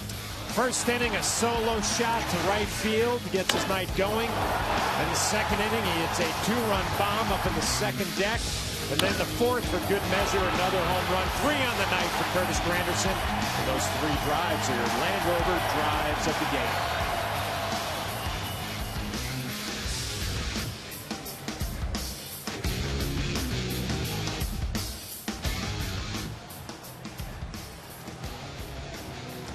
First Yankee with a 5-hit game that included 3 home runs. That goes back to 1903 when this franchise began. So now it's Mo's turn. And if you have a concern right here, it's that Mariano has not pitched since April 11th at Baltimore. That is a long layoff for him. And that was when he had pitched 3 times in 3 days. And there's a strike.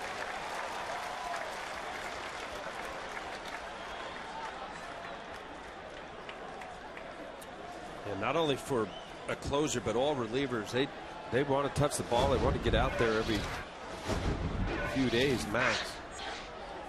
Especially for Mo with his cutter. It's a good feel, but if there's anybody who can do it, it's Mariano. You get your side work, you work it in, but it's still not the same. Obviously, they're getting in a big league game. 1-1 to Carroll. Right back to Mo. 1 down. That's a big out right there. I thought Carroll might be the type of hitter might give Mariano a little trouble because his swing is so short. Hits the ball the other way, but a good cutter down and away. An easy play for Mariano. Now he faces Joe Mauer, who has some pretty decent numbers. 375, 3 for 8 against Mariano. Mauer 1 for 4 tonight with a run scored. Singled his last time up. Yankees have struggled with him in this series. He's 6 for 16 in the 4-game set.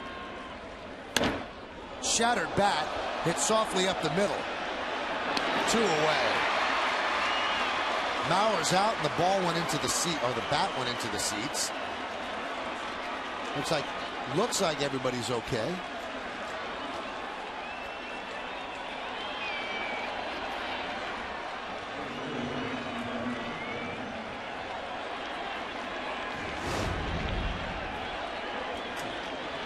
Loses the grip on the bat. It didn't look like it broke or shattered.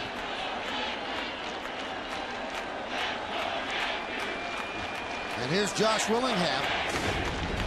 Last chance for the Twins. Yankees looking for a split of this 4-game set. A-Rod close to the line and deep at third. Swung on a miss. Mariano's got a little extra giddy up on the fastball tonight. Threw a couple 93s, but I guess with that layoff certainly has helped his arm and arm speed and velocity. And the 0-1. Cutter misses outside, 1-1. Willingham struck out twice, popped to first and singled to left. He has a 13-game hitting streak. It'll be a nice win, down 4 in the first inning, able to salvage the last game if Mariano could finish it out. And it looks like he will. That's popped up. Russell Martin makes the play, and the Yankees win 7-6. Curtis Granderson 5 for 5 with 3 home runs. The Yankees split the 4-game set with the Twins, and they go 4-3 on their first homestand of the year. And as John just mentioned, they fall behind 4-0 before they come to bat. But Granderson's bat, Mark Teixeira with his first home run, Derek Jeter with a hit. The offense picked up Phil Hughes, who ends up getting the victory, and another perfect couple of innings by the bullpen. Boone Logan, Soriano, Robertson, and Rivera, all of them outstanding, all of them scoreless ball, all of them leading to a 7-6 Yankee victory. You have to stick around for the postgame show to find out who's tonight's Chevy player of the game. I don't think it's going to be that tough. I think it's the guy who's down on the field talking with Meredith Marakovitz. Meredith? Thanks, Michael. Curtis, 5 for 5 today, including 3 home runs. It was clear you were seeing the ball well, but what was clicking in that batter's box for you? The big thing was just getting my timing right. I've been working with Kevin Long today and Weber, one of our coaches, just trying to get my timing right. And baseball's all about that. Pitchers are trying to disrupt it. You're trying to get it, and that's what I've been fighting with all April. So hopefully we can go ahead and continue to carry this on. In that 7th inning, you guys were at bat. How much were you looking at things, hoping you'd get another at bat there in the 8th? I always just want to bat. It doesn't matter what, but this team, everybody has confidence in whoever happens to be up. So no matter which one of us, 1 through 9, or anybody coming off the bench, we want anybody in the batter's box for us. You guys haven't been getting a ton of length from your starters throughout the course of the season, but the bullpen has really been picking up the slack. How impressed were you with them again tonight? Oh, they've been doing an amazing job. The lefties, the righties, the long guys, the short guys, the closers, the middle, the setup guys. Everybody's been doing their role and doing it to its fullest capability. And the starters are going to do what they need to. They need a long year to get themselves ready to go, and they're going to be there for us. Hey, Curtis, that final at bat, were you trying to hit a home run? No, not at all. That dude's a tough guy. He's throwing hard. Jeter, before he went up to his at bat, he goes, man, I don't remember him throwing it hard. So I was just trying to get something that I can go ahead and put in play, and ended up trickling one past him and beat him to the base. Curtis, thanks for your time. Congrats on the win. Thank you. Michael, back to you. Thank you, Curtis, and thank you to Meredith as well. So a win that the Yankees could sink their teeth into. Phil Hughes gets a victory. The bullpen was outstanding, and the story of the game is that man, Curtis Granderson, going yard 3 times, missing history, but taking a 5-hit game home with him. We'll come back and wrap it up. Stay right here on Yes.